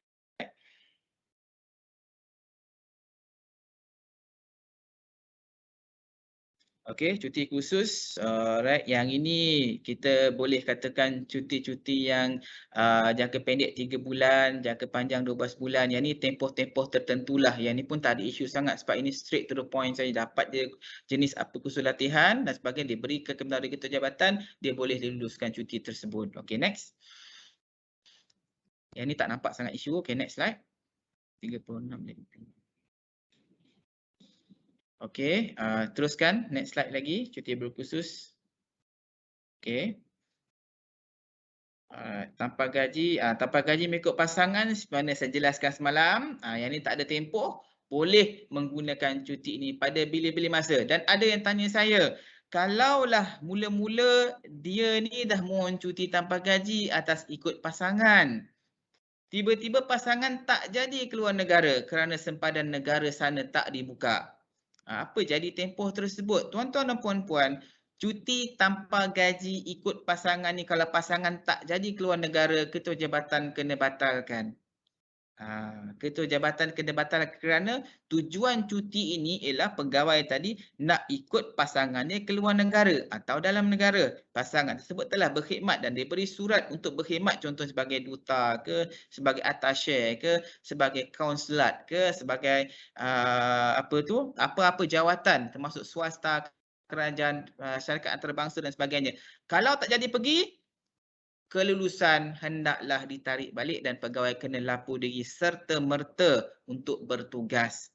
Dan kalau dia dapat permohonan keluar negara dan sebagainya kemudian, kita akan proses kemudian. Maknanya sekarang ni dalam tempoh pandemik ni ada yang tanya, kita kata tempoh tersebut pegawai ini bila tak boleh keluar negara, dia kena batalkan cuti tersebut. Okey, soalan. Walaupun tabung haji tulis kurang 40 hari, pegawai boleh tetap? Ya, sebab dia kalau baki dia tuan-tuan dan puan untuk kes cuti haji ni, kalau kita tak ambil 40 hari pun, kita ambil 14 hari je, baki dia tak boleh bawa ke depan. Baki dia tidak boleh bawa ke depan. Okey, soalan seterusnya, perlu ditulis direkod dalam BPK ke tuan pembatalan tersebut? Kalaulah dia luluskan cuti, kemudian dia batal, dia tak ada apa-apa implikasi pun sebenarnya. Kalau cuti tanpa gaji tu ada implikasi, dia tak dapat gaji lah. Maknanya kena keluarkan Q8, kena stop gaji dia. Tapi kalau dia batalkan, dia tak ada implikasi apa-apa. Kalau dah direkodkan dalam BPK, dia kena batalkan lah. Kalau direkodkan dalam BPK, tarikh sekian, apabila berlaku pembatalan, kita rekodkan balik cuti tersebut dibatalkan, supaya nanti bila kita buka BPK, tak adalah kita cari mana kata lulus cuti tanpa gaji. Tetapi pegawai tak pergi luar negara pun, dalam rekod tersebut kena nyatakan dibatalkan. Okey, seterusnya nak bertanya sekiranya penjawab menjadi sukarelawan di pusat pemberian vaksin, so perlu memohon cuti atau bagaimana? Okey. Alright. Sukarelawan di pusat pemberian vaksin dianggap sebagai bertugas rasmi kerana buat permohonan kepada ketua jabatan. Maknanya jadi pusat sukarelawan di disebut dilantik sama ada oleh Kementerian Kesihatan Malaysia ataupun MOSTI. MOSTI yang menjadi penyelaras, Menteri Penyelaras Vaksin, Khairy Jamaluddin kan MOSTI. Jadi yang keluarkan garis panduan tu MOSTI. Ada juga guru-guru yang dilantik sebagai sukarelawan oleh Kementerian Kesihatan, oleh JPA. Jadi mereka dianggap sebagai bertugas rasmi. Dengan syarat ada lantikan ataupun ada surat yang dikeluarkan oleh Kementerian Kesihatan, dikeluarkan oleh MOSTI, dikeluarkan oleh JPA, yang tu kita biasa terima salinan daripada JPA, daripada Kementerian Kesihatan, yang memaklumkan bahawa pegawai kita, cikgu guru kita dan sebagainya menjadi petugas vaksin daripada tarikh bila ke tarikh bila. Sepanjang tempoh tersebut pegawai bertugas rasmi di pusat vaksin tersebut. Okey, jika cuti mengikut pasangan dalam tempoh suami bercerai dengan isteri, bagaimana status cuti tanpa gaji isteri? Okey. Nama pun cuti ikut pasangan. Kalau dia dah tak berpasangan, dia dah solo kembali, maka dia kena maklumkan kepada ketua jabatan untuk pendekkan cuti tersebut. Dia tak bolehlah gunakanlah cuti tersebut kerana pasangan dia dah tak ada, dia dah kembali single. Dia dah kembali single, maka dia kena pendekkan cuti tersebut dan kembali semula ke Malaysia dan dianggap sebagai dia bukan lagi mengikut pasangan. Tapi kalau ikut pasangan, kalau masih lagi berada di sana, seolah dia mengikut pasangan yang tidak sah dah. Jadi kena balik semula. Dalam hal ni, dia sama ada pasangan meninggal dunia, sama ada pasangan tu menceraikan dia bukan lagi berada di sana bersama dengan pasangan, kena mohon kepada jabatan, saya mohon untuk pendekkan cuti tersebut, tarikh bila dan balik semula ke Malaysia, terus lapor diri seperti biasa. Okey. Next slide. Saya nak tanya, berkaitan dengan sukarelawan ni, dia ada tempoh tawaran tu, adakah tawaran tu boleh beberapa kali tawaran atau hanya sekali saja tawaran dia boleh menjadi seorang sukarelawan? Contohlah satu berkaitan dengan sukarelawan, saya ada juga yang rakan guru kita yang menjadi petugas haji ni. Adakah dia boleh beberapa kali menjadi petugas haji ataupun memang tak ada dalam perkeliling apa sebagainya lah. Dia tak kisah pun, asalkan ada tawaran. Itu saja. Okey, terima kasih. Untuk yang kes sebagai sukarelawan ni, dia tertakluk kepada tabung haji itu sendiri, tertakluk kepada kementerian yang menguruskan perkara ni. Tapi daripada aspek perkhidmatan, kita tak ada tetapkan tempoh ataupun kekerapan. Selagi mana prinsip di sini, dia terima tawaran daripada sesuatu jabatan untuk menjadi sukarelawan. Permohonan dibuat kepada ketua jabatan. Ketua jabatan ada kuasa untuk menolak dan meluluskan. Kalau ketua jabatan kata asyik dia je pergi bagi orang lain pula, dia tak luluskan, terpulang kepada ketua jabatan. Tapi kalau ketua jabatan membenarkan pegawai itu hadir atas sebab macam tadilah vaksin tadi itu, maknanya atas sebab tersebut, atas kepentingan perkhidmatan, atas kepentingan negara, maka dibenarkan, maka pegawai boleh bertugas seperti biasa. Okey ya. Alright, soalan, cikgu dah CTG ikut pasangan tahun lepas 2020, dia balik kejap jenguk anak. Tapi lepas tu dia dah tak balik, dia Tapi lepas tu dia dah tak balik sana balik sebab COVID ni. Jadi apa harus pegawai? Okey, pegawai boleh pendekkan cuti tanpa gaji tersebut tanpa tugas seperti biasa. Sebab kalau nak balik sana pun tak boleh dah kan. Sebab sempadan tutup dan sebagainya. Mohon kepada ketua jabatan balik semula ke Malaysia, pendekkan. Patutnya dia balik ke Malaysia hari tu, dia pendekkan terus cuti dah. Dia pendekkan cuti dan pegawai lapor diri untuk bertugas seperti biasa. Itu sahaja jawapan dia.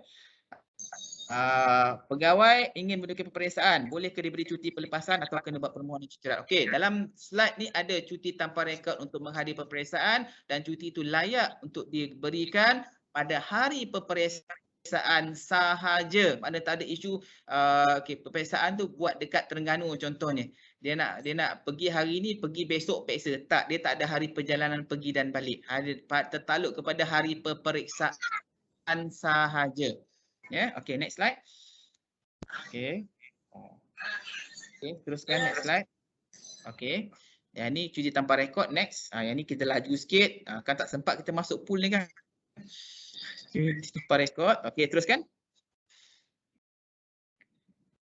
Alright, cuti gantian. Yang ni cuti gantian. Yang ni jelaslah makna sekarang ni syarat dia. Arahan dikeluarkan oleh ketua jabatan untuk bertugas lebih masa. Yang ni sekiranya kalau tak boleh claim OT, kadang-kadang jabatan offer cuti gantian kepada pegawai ni. Tugas lebih daripada masa bekerja atau masa kecemasan hari kecutian atau hari kelepasan mingguan. Yang ni kebiasaan cuti gantian diberikan kalau contohnya urus dia lah. Urus dia yang hadir mana-mana kursus bertindak menjalankan tugas sebagai urus dia. Sebab kebiasaan kelaziman ni kita tak bagi cuti gantian ni kepada peserta yang menghadiri kursus tersebut. Biasa kita bagi kepada urus setia. Tertaluk kepada ketua jabatan. Yang ni di peringkat jabatan je. Kita tak sampai ke kementerian ni berkaitan dengan urusan cuti gantian. Tertaluk kepada syarat-syarat ni tetapkan tu lah. Okay, next. Kita pergi laju sikit. Okay. Right. Cuti latihan pasukan sukarela tertakluk kepada pasukan ataupun pasukan sukarela yang telah ditetapkan oleh JPA. Maknanya bukan semua pasukan sukarela yang ada. Kita lihat ada contoh-contohnya yang dinyatakan oleh JPA dalam surat edaran JPA. Yang ni dia ada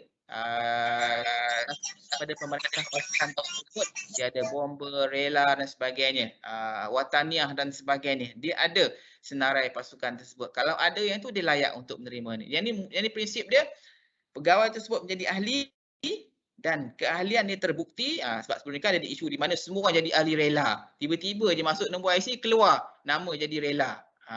Tiba-tiba je kan. Lepas tu bila tengok besok tu kita dah hilang pula nama dah. Jadi dia mestilah anggota yang berdaftar dengan pasukan tersebut dan pasukan tersebut termasuk senarai dalam Jabatan Perkhidmatan Awal punya senarai. Okey, next slide. Kita rasa ada dia punya ni. Dia punya senarai dia tu. Okey, yang ni boleh tengoklah senarai dia. Okey, next. Next slide.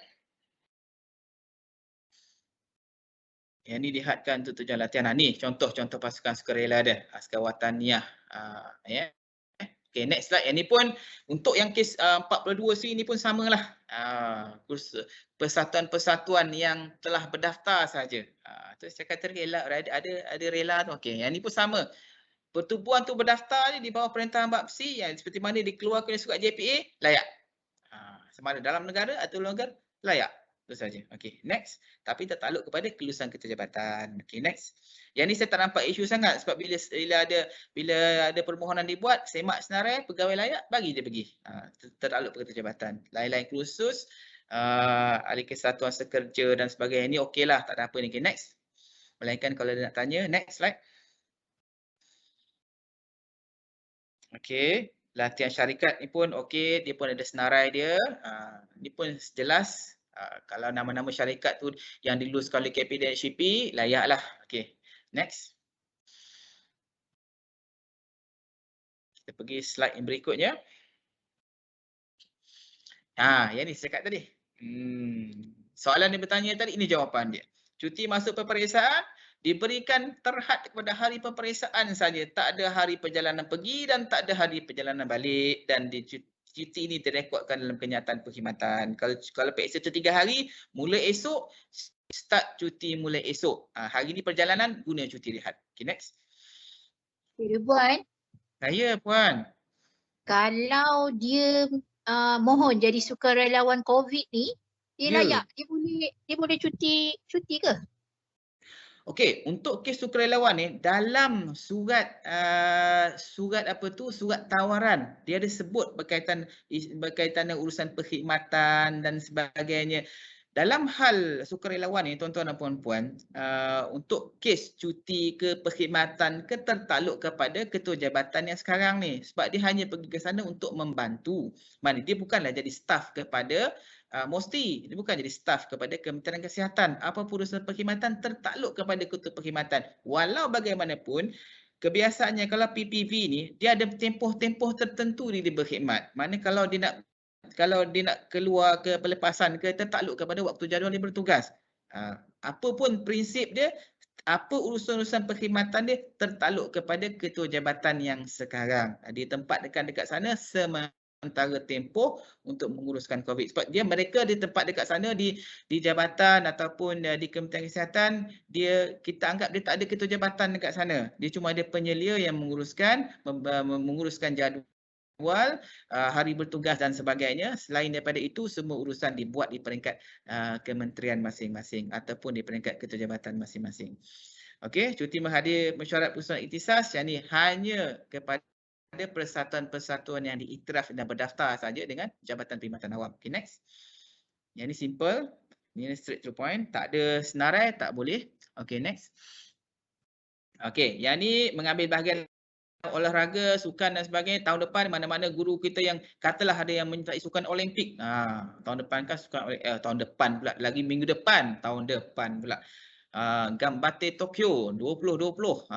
Start minggu depan. Jadi mereka yang terlibat sama ada sebagai atlet, pengurus pasukan dan sebagainya layak untuk dapat cuti tersebut. Pengurus pasukan pun layak, ya. Pengadil layak. Mana-mana jadi pengadil bola sepak ke hoki ada yang terlibat, ya. Ada juga guru kita yang terlibat jadi pengadil, pengurus pasukan di peringkat Olimpik antarabangsa dan sebagainya, layak untuk diberikan kemudahan cuti tersebut. Sebagai atlet pun ada, dilayak untuk diberikan kemudahan cuti selama tempoh 30 hari sepanjang tempoh berlangsungnya sukan Olimpik Tokyo tersebut. Okay, next.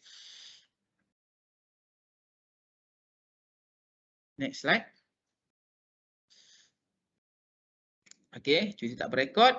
Yang ni kesimpulan tadilah. Dia ada banyak tu, ya. Cuti tak berekod, dia ada mengambil bahagian dalam lawatan kebudayaan di Sapina untuk hadir ke mahkamah sebagai saksi. Sebagai saksi pihak bukan kerajaan, dapat cuti tanpa rekod. Kalau saksi pihak kerajaan dianggap bertugas rasmi. Cuti tanpa rekod jurulatih, cuti tanpa rekod menghadiri mesyuarat bersama Persatuan Kebangsaan, NUTP ke dan sebagainya. Cuti isteri bersalin, PP 9 2002. Cuti khusus sambilan, mana-mana yang ambil PJJ, layak untuk cuti khusus sambilan. CTR bagi pegawai menerima organ, perayaan Vaisakhi, perayaan kematian ahli keluarga terdekat 4/2015, cuti tanpa rekod pesta keamatan, cuti umrah keagamaan dan cuti perayaan Good Friday. Yang ni semua cuti tanpa rekod yang boleh diluluskan oleh ketua jabatan tempat tuan-tuan dan puan-puan bertugas tertakluk kepada kelayakan yang sebenarnya ditetapkan dalam perkeling tersebut. Yang ni saya tak nampak isu sangat sebenarnya. Okay, next. Yang ni tak nampak isu sebab jaranglah dikemukakan apa-apa isu berkaitan cuti tanpa rekod ni. Okey. Yang ni okay, next kita cerita tadi. Ini secara detail lah. Tadi tu dia punya rumus kesimpulan dia. Next. Okay. Assalamualaikum Tuan. Salam. Ya. Cik Ridwan nak tanya. Kalau kaki tangan awak, kaki tangan kerajaan ni buat derma darah, kita diambil cuti tanpa rekod ataupun pelepasan saja? Okey.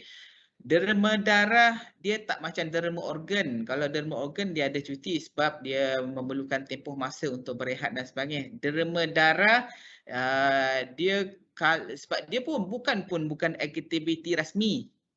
Ya, dia bukan pun aktiviti rasmi dan dia bukan pun termasuk dalam urusan-urusan yang kita anggap sebagai rasmi. Dia lebih kepada urusan yang individu. Maknanya kalau dia keluar, dia dapat pelepasan lah. dapat pelepasan ketua jabatan. Melainkan kalau sampai dekat sana, lepas dia mendarah, dia pitam, dia pengsan, doktor bagi MC, dia dapat MC lah. Dia sebab dia berdarah ni ialah memang kita digalakkan menderma darah, tetapi dia tidak termasuk seperti mana macam menderma organ dan sebagainya. Bila derma darah, tapi sebelum derma tu pun kita tak tahu pun kita layak tak layak. Maksudnya sekarang ni, bila kita nak pergi derma darah, orang akan semak dulu, okey dia punya hemoglobin berapa bacaan. Kalau bawah 12.5 tak layak. Maknanya tak layak, dia tak layak berdarah, dia kena balik office. Okey. Kan? Betul kan? Kena semak dia punya HP. Boleh lah tu. Ya. Dia gunakan time slip boleh? Dia gunakan pelepasan lah kita panggil. Pelepasan untuk urusan, kita panggil urusan peribadi lah tu untuk derma darah. Sebab orang derma darah dia tak tahu sama ada dia boleh derma atau tidak. Sampai kat klinik, alah HB rendah, bawah 12.5 tak layak. Tak adalah derma darahnya. Okey. Next. Okay. Terima kasih, jelas. Sama. Alright, next. Kita pergi laju sikit. Okey, kita nak masuk kepada jawatan kumpulan. Next. Okey, ini pun saya dah jelaskan tadi. Ini okey, cuti umrah. Ini straight to the point je. Okey, next. Cuti keagamaan. Okey, teruskan. Ini pun tak ada apa. Ini sehari sekali sepanjang tempoh perkhidmatan. Yang ni saya sentuh sikit je. Sebenarnya tak ada istilah cuti kecemasan. EL sebenarnya tak ada pun. Tak ada pun sebenarnya. Kalau macam istilah kecemasan tu kan, yang ini peraturan memberikan kebenaran tak hadir bertugas ni bukan cuti kecemasan. Berdasarkan kepada PP 1986 ni, ketua jabatan boleh bagi pelepasan untuk tak hadir bertugas. Contoh, dia dah start kereta nak pergi tempat kerja. Tengok jambatan depan rumah runtuh. Tak boleh pergi, hanya jabatan tu saja yang boleh akses ke tempat kerja. Maka dia boleh minta kepada ketua jabatan, saya tak boleh hadir hari ni kerana berlakunya jambatan runtuh. Jabatan tanpa ruli runtuh, tak boleh lalu, mana tak boleh pergi ke pejabat, maka boleh mohon kepada ketua jabatan apa dokumen dia boleh ambil gambar, dia boleh mendapatkan laporan polis ataupun kenyataan akhbar pada hari itu ataupun dalam FB.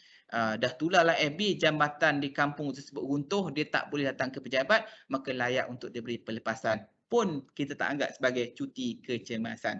Dalam istilah perkhidmatan awam tak ada EL pun sebenarnya.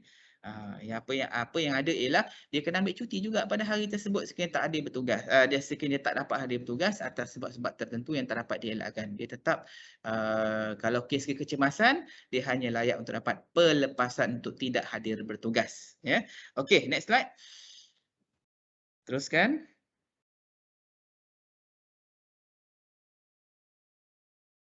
Next slide. Kita teruskan. Alright. Yang ini pun juga kebenaran ketua jabatan sekiranya kalau isteri atau suami dapat pingat. Maknanya suami dapat pingat, isteri ikut, isteri tak perlu minta cuti apa-apa. Dia hanya dapat pelepasan ketua jabatan. Contohnya kan suami dia dapat Tan Sri besok. Jadi isteri ni nak teman suami dia dapat Tan Sri, maka ketua jabatan boleh bagi pelepasan. Bukan cuti, dapat pelepasan kerana penerima atau tetamu yang datang ke istana tersebut dianggap sebagai menjalankan tugas rasmi. Kalau dia duduk hotel, dia boleh claim. Perjalanan dia boleh claim, apa-apa berkaitan tu dia boleh claim kerana dianggap sebagai menemankan suami atau menemankan pasangan dapat pingat datuk. Apa-apa pingat sekalipun yang dijemput oleh Yang di-Pertuan Agong, Sultan Tuan Yang di-Pertama Negeri dan sebagainya, layak untuk dapat kemudahan tersebut. Ini jarang guna tapi benda ni ada. Kalau suami ke isteri dapat pingat, boleh gunakan untuk dapatkan pelepasan ketua jabatan, penganugerahan pingat atau darjah kebesaran. APC tak dapat dia hanya istana saja yang panggil. Okey, next.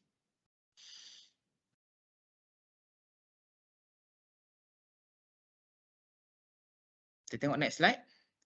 Okey, kebenaran awal pulang. Yang ini masih lagi berkat kuasa.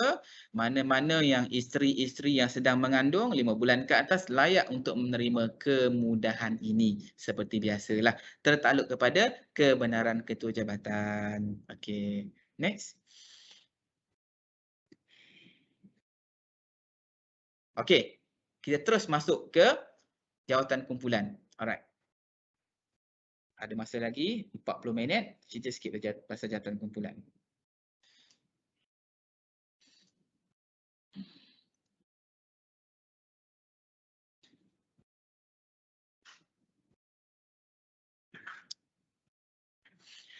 Okey, seterusnya tuan-tuan dan puan-puan, kita tengok berkaitan dengan urusan pertukaran pengurusan pegawai perkhidmatan dalam jawatan kumpulan. Yang ini kita fokus kepada untuk guru sahaja.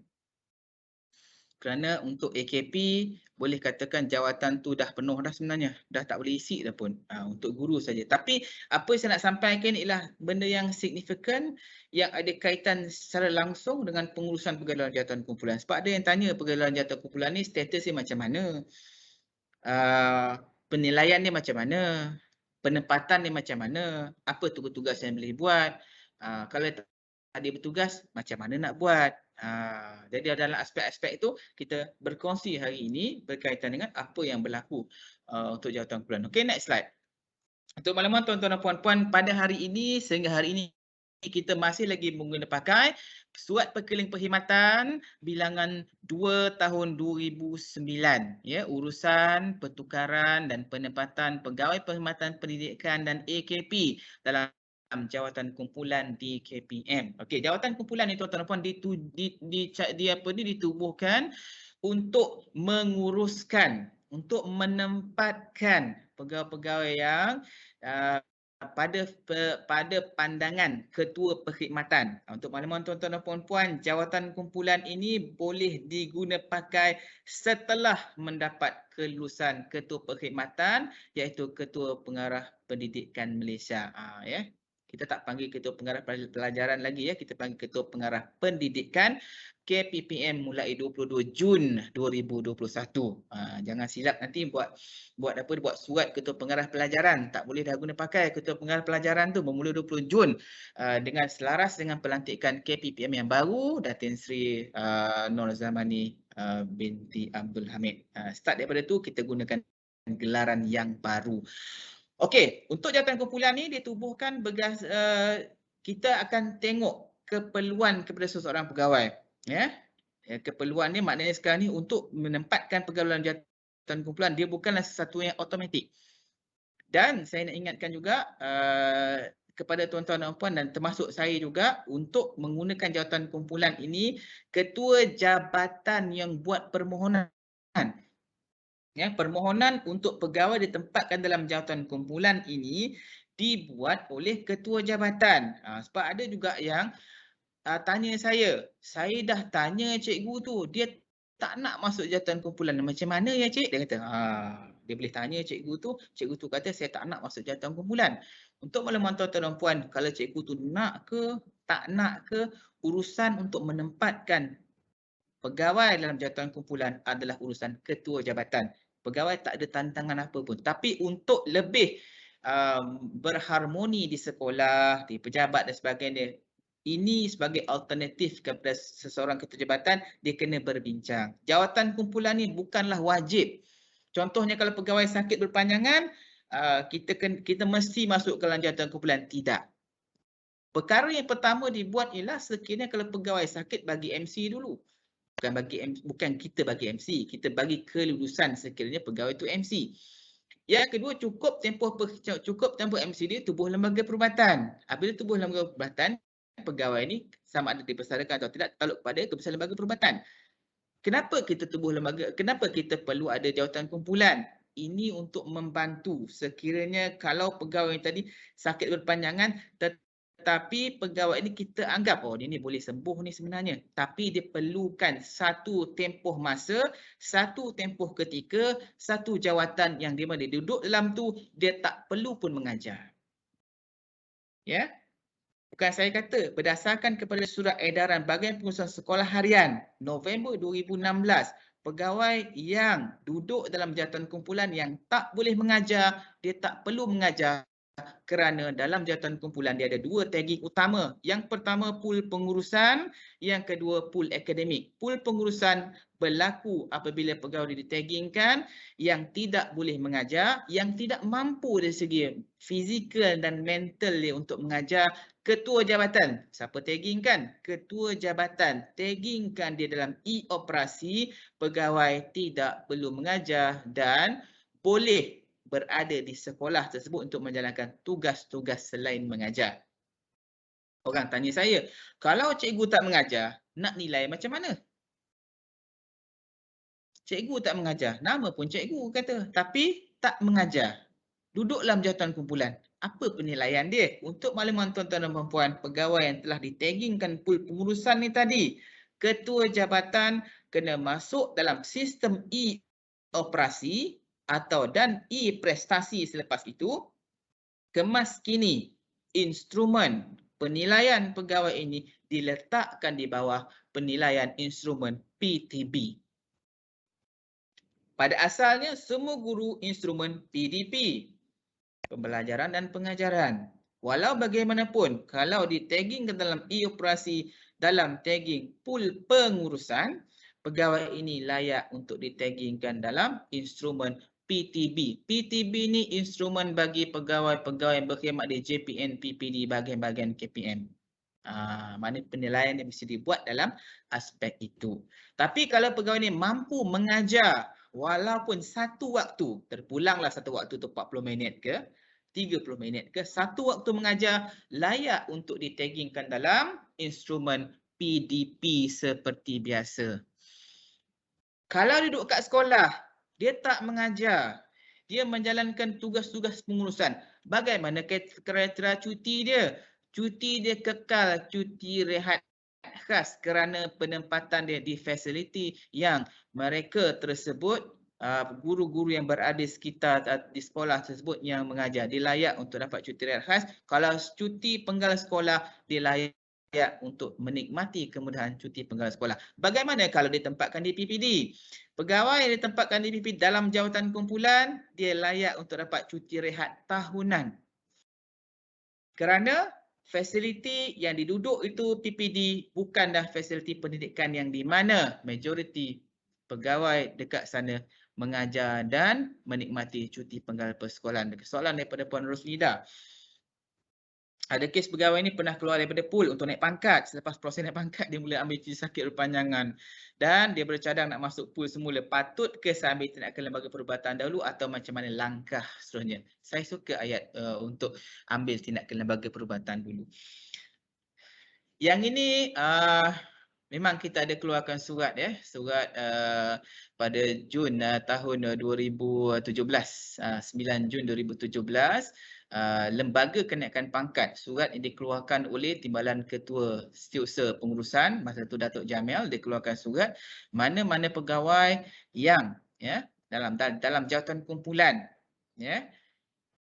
disebabkan masalah kesihatan, fokus dalam jawatan kumpulan disebabkan masalah kesihatan, pegawai ini walaupun daripada aspek teknikalnya layak diberikan kenaikan pangkat, lembaga kenaikan pangkat akan menangguhkan kenaikan pangkat secara time base dia ataupun kenaikan pangkat secara cemerlang dia ke atau laluan-laluan yang dia ditetapkan. Jadi dalam hal ni tuan-tuan dan puan-puan, mungkin pegawai ni masuk dalam jawatan kumpulan, dia nak naik pangkat lah, dia kata kalau duduk dalam dia tak dapat naik pangkat, keluar jawatan kumpulan, dia sihat, dia dapat naik pangkat. Lepas naik pangkat tu tiba-tiba dia sakit.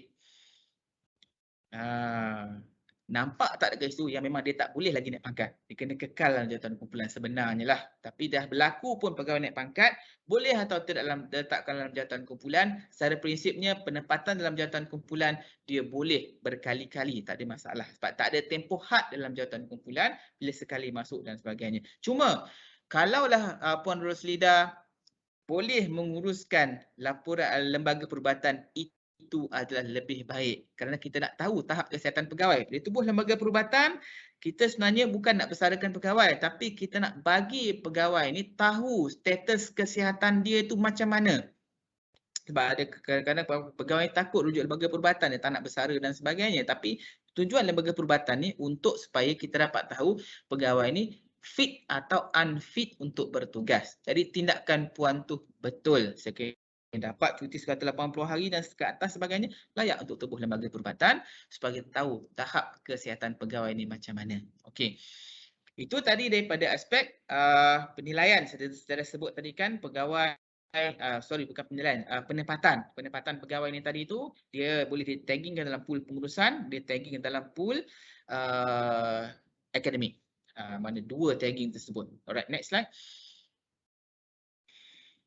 Okey, ini kriteria pegawai-pegawai yang layak ditempatkan dalam jawatan kumpulan. Yang pertama, pegawai yang menghidapi masalah kesihatan yang berpanjangan. Ya, berpanjangan, sakit dan sebagainya. Jadi kita boleh cadangkan. Dan setiap hari kita terima permohonan untuk tempatkan pegawai dalam jawatan kumpulan setiap hari. Tapi kita akan tapis. Apa tapisan yang kita buat? Sekiranya kalau pegawai ni kita nampak dalam dokumen tu umur dah 56 tahun. Ya, kita tengok kesihatan ni pun laporan perubatan kita tak adalah pandai sangat baca laporan perubatan. Kita nampak ni stage 4, yang ni critical, yang ni crucial. Yang ni doktor kata dia punya dos pun dah tinggi dan sebagainya. Kita cadangkan rujuk lembaga perubatan terlebih dahulu. Kerana yang kes umur 55 tahun ke atas ni, kalau dia dibesarkan atas sebab kesihatan, pegawai dah layak terus terima pencen.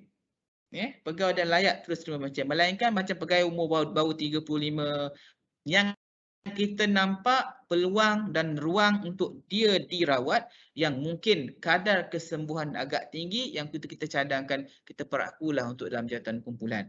Yang ramai sekali dalam jawatan kumpulan ialah mereka yang ada masalah kesihatan mental lah, ramai dalam jawatan kumpulan yang kita tempatkan dalam jawatan kumpulan. Okey.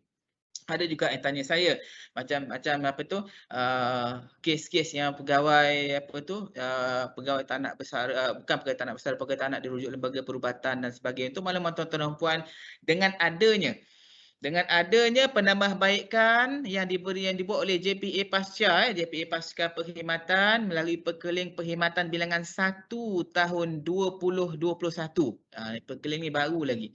PP1 2021 yang telah memberikan tambah baik di mana pegawai-pegawai yang dibesarkan atas sebab kesihatan dapat kemudahan ataupun ganjaran lebih menarik. Yang ni ada dalam slide saya. Macam saya cakap semalam lah, kalau pegawai dibesarkan atas sebab kesihatan, dia baru berkhidmat 5 tahun, dia layak untuk menerima kemudahan persaraan seolah-olah berkhidmat selama 20 tahun. 5 tahun baru kerja, besar atas sebab kesihatan, dapat faedah seolah-olah berkhidmat 20 tahun. Bekerja 21 tahun berkhidmat. Dia dibesarkan atas sebab kesihatan, dia layak untuk menerima kemudahan persaraan seolah-olah bersara 30 tahun. Maknanya sekarang ni penambahbaikan tu ada, kemungkinan besar mereka yang mula-mula tadi dia tak nak, tapi kita ceritakan kemudahan-kemudahan ini, bukanlah kita kata alah cik tak mampu dah, bersara je. Bukan, kita bagi tahu kemudahan kerajaan sediakan dalam keadaan ketidakupayaan fizikal dan mental dia untuk kita bantu daripada aspek ekonomi, keuangan selepas dia bersara nanti. Okey. Di samping itu juga pegawai menghadapi masalah mental, kita boleh poolkan cuti tanpa gaji, 3 jenis cuti saya sebutkan semalam tu, dengan syarat pegawai mengambil cuti tanpa gaji selama 360 hari ataupun setahun dan ke atas. Mana kalau dia ambil cuti 5 tahun untuk ikut pasangan, boleh tempatkan dalam jawatan kumpulan. Bukan apa, bila berlaku cuti-cuti panjang ni nanti, bila pegawai tu dia luluskan cuti, tak ada orang ganti tempat dia. Bila tak ada orang ganti tempat dia, maka berlaku kepincangan dalam organisasi tersebut. Jadi tujuan pool ni ialah untuk tarik anggota tersebut masuk dalam jawatan kumpulan, kita ganti dengan orang lain. Sebab untuk mana-mana pegawai yang ditempatkan dalam jawatan kumpulan, tempat yang ditinggalkan boleh diganti dengan mana-mana pegawai lain. Boleh diganti dengan pegawai lain. Okey, pegawai disyaki melakukan kesalahan jenayah. Yang ini ada beberapa kes. Biasa sangat kita terima orang tanya saya. Dia kata pegawai ini dalam keadaan macam ni, dia telah melakukan kesalahan jenayah, cabul, penyelewengan dan sebagainya. Apa kita boleh buat? Dia kata boleh tak kita buat penempatan serta pentadbiran, kita letak dulu dekat PPD. Kita letak dulu dekat PPD Banting contohnya kan. Kita letak dulu dekat PPD yang berdekatan. kita nak gerakkan juga hari ni. Boleh tak pengarah keluarkan surat, gerakkan serta-merta untuk ditempatkan di tempat lain. Kalau tak nanti guru besar ataupun pengetua ataupun PIBG, pengerusi PIBG kata kita ambil tindakan. Sebelum mereka ada kes-kes tertentu di JPN tertentu yang tular dalam media sosial yang buat perkara tertentu melibatkan kesalahan-kesalahan yang disyaki melakukan kesalahan jenayah. Beza ya, disyaki dan yang telah disabit hukuman itu ada perbezaan. Mana disyaki ni tadi tu tadi saya sebut ketua jabatan diminta untuk tukarkan pegawai. Kalau boleh tukar, tukarlah. Tapi dalam aspek perkara ini berdasarkan Perkeliling Perkhidmatan Bilangan 3 2004 adalah menjadi suatu yang kejanggalan ataupun pertukaran yang tidak dibenarkan adalah antara pertukaran pegawai sedang berada dalam tindakan tertib, pegawai itu sebenarnya tak boleh ditukarkan. Kalau terujuk berdasarkan kepada Perkeliling Perkhidmatan Bilangan 3 2004, PP 3 2004, Panduan Pertukaran Pegawai Awam, mana-mana pegawai yang sedang dalam tindakan tata tertib, sedang dalam siasatan jenayah, pegawai ini sebenarnya tidak boleh ditukarkan. Ia termasuk dalam kategori pertukaran yang dilarang. Berbalik semula kepada boleh atau tidak ketua jabatan tempatkan di PPD, secara penempatan, secara pentadbiran, jawapan kita tak boleh. Dengan jelas, dengan terang, saya nyatakan tidak boleh ditempatkan dalam mana-mana PPD. Ya? Dengan arahan pengarah negeri kata tukarkan PPD dengan cara sementara, pertukaran secara pentadbiran tak boleh dibuat berdasarkan kepada Surat Edaran JPA tahun 2015. Dia telah menyatakan mulai Mac 2015 tidak ada lagi penempatan secara pentadbiran dibuat. Maksud penempatan secara pentadbiran, cikgu daripada sekolah, contoh, bawa cikgu tu ke PPD. Bukan sekadar bawa ke PPD cikgu tu saja, bawa jawatan sekali. Maksudkan di sekolah tak boleh isi kerana penempatan sistem pentadbiran dia ambil body patut berkhidmat di sekolah, ambil body berkhidmat di PPD tapi bayar gaji daripada sekolah.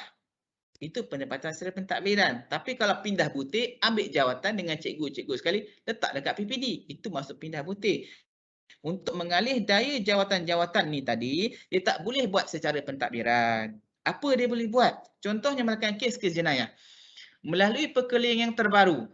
Saya suka sebut perkeliling yang terbaru, Perkeliling Perkhidmatan Bilangan 5 tahun 2020 yang berkuat kuasa mulai 1 Januari 2021 ada dinyatakan dalam garis panduan bekerja dari rumah. Yang ni kita telah pernah kita bagi cadangan kepada JPN Selangor dan beberapa JPN yang lain. Kalau kes-kes tertentu ya yang melibatkan seseorang pegawai datang bawa masalah kepada organisasi. Kita nyatakan macam tu. Dia bawa masalah, contohnya masalah, dia datang ke sekolah, dia menjadikan sekolah tu jadi serba salah. Conflict of interest. Berlakunya ketidakharmonian di sekolah. Apa ketua jabatan boleh buat? Serta-merta arahkan pegawai tersebut bekerja dari rumah. Itu legal. Itu perkara yang boleh dibuat berdasarkan kepada Perkeliling Perkhidmatan Bilangan 5 tahun 2020 dinyatakan dalam garis panduan dalam perenggan 3. Saya spesifikkan perenggan 3 dalam garis panduan tersebut ada dinyatakan sekiranya kehadiran pegawai ini tadi menjadikan tempat bertugas tersebut serba salah, tidak harmoni, conflict of interest, takut apa-apa maklumat bocor disebabkan kehadiran pegawai ini tadi, dia sedang menghadapi kesalahan jenayah dan sebagainya, maka sementara kita dapatkan masuk ke dalam jawatan kumpulan, dia boleh ditempatkan bekerja dari rumah untuk sementara dan tidak boleh dibuat penempatan secara pentadbiran di mana-mana PPD walaupun pengarah kata dia akan keluarkan surat. Ini akan menyebabkan sekiranya kalaulah pegawai ni tadi A daripada sekolah tertentu, pengarah kata okey disebabkan masalah jenayah yang dia buat, dia ada kes, contohnya lah kes cabul di sekolah, jadi kita nak jarakkan dia daripada murid, kita tempatkan dia serta-merta kepada satu PPD yang lain, mengarah keluar surat. Contoh, pengarah kata penempatan ini berkuat kuasa serta-merta dan pegawai ditukarkan di PPD. Okey, itu surat daripada pengarah. Tapi kalau pegawai ni dengan peguam ni saman pengarah. Dia kata pengarah telah menggunakan kuasa, telah menyalahgunakan kuasa, katalah menempatkan dia secara pentadbiran di PPD. Okey. Jadi pegawai ni boleh buat kes tu, boleh cabar di mahkamah. Kerana apa? Kerana pengarah negeri tak boleh arahkan penempatan secara pentadbiran itu. Kerana JPA sendiri telah menghalang penempatan itu berlaku. Jadi bila kita masuk dekat mahkamah, kita tak boleh jawab. Kerana penempatan secara pentadbiran itu ialah illegal, tidak valid. Jadi itu kita cadangkan sekiranya berlaku apa-apa di sekolah, gunakan perenggan 3 dalam PP 5 2020. Kita BDR-kan pegawai itu sementara tunggu kelulusan BPSM, ketua perkhidmatan untuk kita poolkan dia atas sebab jenayah. Itu bagi mereka yang telah disyaki melakukan kesalahan jenayah. Dalam tempoh pegawai tersebut dibicara di mahkamah contoh. Ya, dibicara di mahkamah, dijatuhkan hukuman. Yang tu dia ada perkara lain. Tata tertib contohnya kan, pegawai ini telah dibicarakan di mahkamah, ditahan kerja. Yang itu tak boleh datang sekolah dah. Proses penahan kerja seseorang pegawai tertakluk kepada Peraturan 43-44 dalam Perintah Am atau Peraturan Pegawai Awam, Kelakuan dan Tata Tertib dalam PUA 395-193. Pegawai boleh ditahan kerja selama mana dia dibicarakan. Yang itu tak pool pun tak apa. Kalau pegawai telah dijatuhkan hukuman, yang ni disyaki melakukan kesalahan jenayah, dia telah dijatuhkan hukuman, sabit bersalah, pegawai ini boleh digantung kerja di bawah seksyen ataupun peraturan 45 dalam PUA 395. Bermaksud di sini, pegawai dibersalah, dijatuhkan hukuman gantung kerja, pegawai masih lagi penjara awam, cuma dia tak dapat apa-apa gaji. Kerana dalam tempoh tersebut digantung kerja dan pegawai tak dalam pool pun tak apa. Sekarang ni kita nak uruskan untuk mengelakkan perkara-perkara yang berlaku, kita BDR-kan dia. Itu yang pertama. Yang kedua, mohon untuk dipoolkan pegawai ni. Bila permohonan pool diluluskan, pegawai boleh dipoolkan di mana-mana tempat, sama ada di PPD ataupun di JPN, ikut kesesuaian dengan syarat tidak mengganggu gugat proses siasatan ke atas pegawai. Okey. Itu yang kelima. Itu yang keempat. Yang kelima seterusnya, pegawai tempat dalam jawatan kumpulan atas kepentingan perkhidmatan. Yang ini ada biasanya yang positif dan ada juga yang negatif, yang di mana pegawai-pegawai yang tak ada jawatan di tempat-tempat tertentu. Sebelum ni contohnya kaunselor organisasi daerah, kita gunakan jawatan kumpulan contoh. Tapi sekarang dia berdasarkan kepada persusuran KPM Kod Kuasa 1 Jun 2019, semua kaunselor kita dah ada post di sekolah, di PPD, ketua kaunselor pendidikan daerah KPD dan juga kaunselor pendidikan negeri dah ada post. Jadi kita gunakan jawatan kumpulan. Itu salah satu contohlah yang kita gunakan. Okey, next slide. Alright, yang ni kita dah bincang tadi, melainkan kalau ada soalan berkaitan dengan perkara ni. Okey. Teruskan, next slide. Okey, yang mental kita dah sebut tadi, cerita gaji pun kita dah sebut. Okey. Alright, next. Jenayah. Kalau ada soalan boleh tanya. Ada orang yang mute mikrofon tu, kau nak tanya tu. Okey, next slide. Kita pergi laju sikit. Okey, atas. Okey, ni dah sebut. Okey, yang ni kita tengok ya. Kedudukan pegawai. Ya, ada soalan ke tu? Okey, saya nak tanya. Untuk yang pool ni. Boleh. Berapa tahun boleh ambil untuk pool? Berapa jangka masa yang boleh untuk pool? Alright. Dia bagi tempoh tempoh untuk pool. Yang ini dia ada kategori dia. Yang pertama bagi kategori sakit. Sakit mental ataupun sakit berpanjangan berdasarkan kepada surat edaran BPSM bertarikh 30 November 2015. 30 November 2015, surat edaran BPSM menyatakan pegawai-pegawai yang dipoolkan atas tiket sakit berpanjangan dan juga disebabkan mental, pegawai ini kita ada tempoh 3 tahun dalam jawatan kumpulan. Lepas cukup 3 tahun, wajib dirujuk kepada lembaga perubatan. Dan kalau lembaga perubatan berpandangan pegawai ini perlukan masa untuk sembuh, kita boleh kekalkan dalam jawatan kumpulan. Prinsip di sini cukup 3 tahun bagi mereka yang sakit ni, rujuk kepada lembaga perubatan. Sampai tahap tu supaya pegawai ni rujuk juga macam mana pun. Kita rujuk supaya kita dapat tahu tahap kesihatan. Sebab tu kita ada buat pemantauan. Setiap tahun kita akan buat pemantauan, dan tim BPSM akan buat pemantauan mana-mana pegawai dalam jawatan kumpulan ada masalah kesihatan yang telah cukup 3 tahun ataupun yang nak hampir 3 tahun, kita akan datang, kita akan tengok. Yang di JPN Selangor kita buat tahun 2019 atau 2018 kita dah pernah buat, kita dah pernah tengok beberapa pegawai yang berada dalam jawatan kumpulan cukup 3 tahun ataupun menghampiri 3 tahun atau lebih sikit 3 tahun, kita akan semak. Dan pegawai-pegawai ini kalau perlukan lagi atas perakuan lembaga perubatan, jadi kita akan tempatkan, kekalkan pegawai di sana sehinggalah keputusan lembaga perubatan mendapati bahawa pegawai ini penyakit dia kekal ataupun telah sembuh sepenuhnya. Maksudnya sekarang ni kalau lepas 3 tahun lembaga perubatan berpandangan masih lagi ada ruang dan peluang untuk dia kekal, kita akan kekalkan. Maksud prinsip dia 3 tahun. Bagi mereka yang ditempatkan atas dalam jawatan kumpulan yang dapat cuti tanpa gaji, tertakluk kepada kelulusan cuti tersebut, tempoh dia. Kalau cuti 5 tahun dalam jawatan kumpulan. Kalau cuti tersebut 15 tahun dalam jawatan kumpulan. Macam saya cakap semalam kan, cuti tanpa gaji ikut pasangan, saya pernah terima tempoh yang paling lama sekali. Guru kita menerima cuti 15 tahun. Kita duduk 15 tahun dalam jawatan kumpulan. Kalau kes jenayah tak ada tempoh.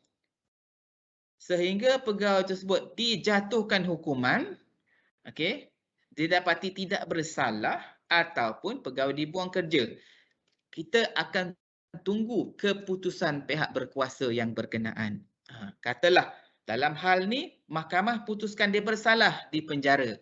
Tapi pemenjaraan pegawai tidak menjejaskan apa-apa kemudahan perkhidmatan, kemudahan sebagai penjawab, melainkan lembaga tertib putuskan pegawai ini dibuang kerja di bawah peraturan 38(G) dalam PUA 3951993, barulah pegawai ini dibuang kerja. Kalau pegawai ini hanya dilucutkan hak emolumen, hanyalah diturun pangkat, turun gaji, amaran, denda dan sebagainya, once dapat keputusan tersebut, kita boleh keluarkan ke dalam jawatan kumpulan dan dia boleh tempatkan di tempat yang sesuai selepas hukuman dijatuhkan.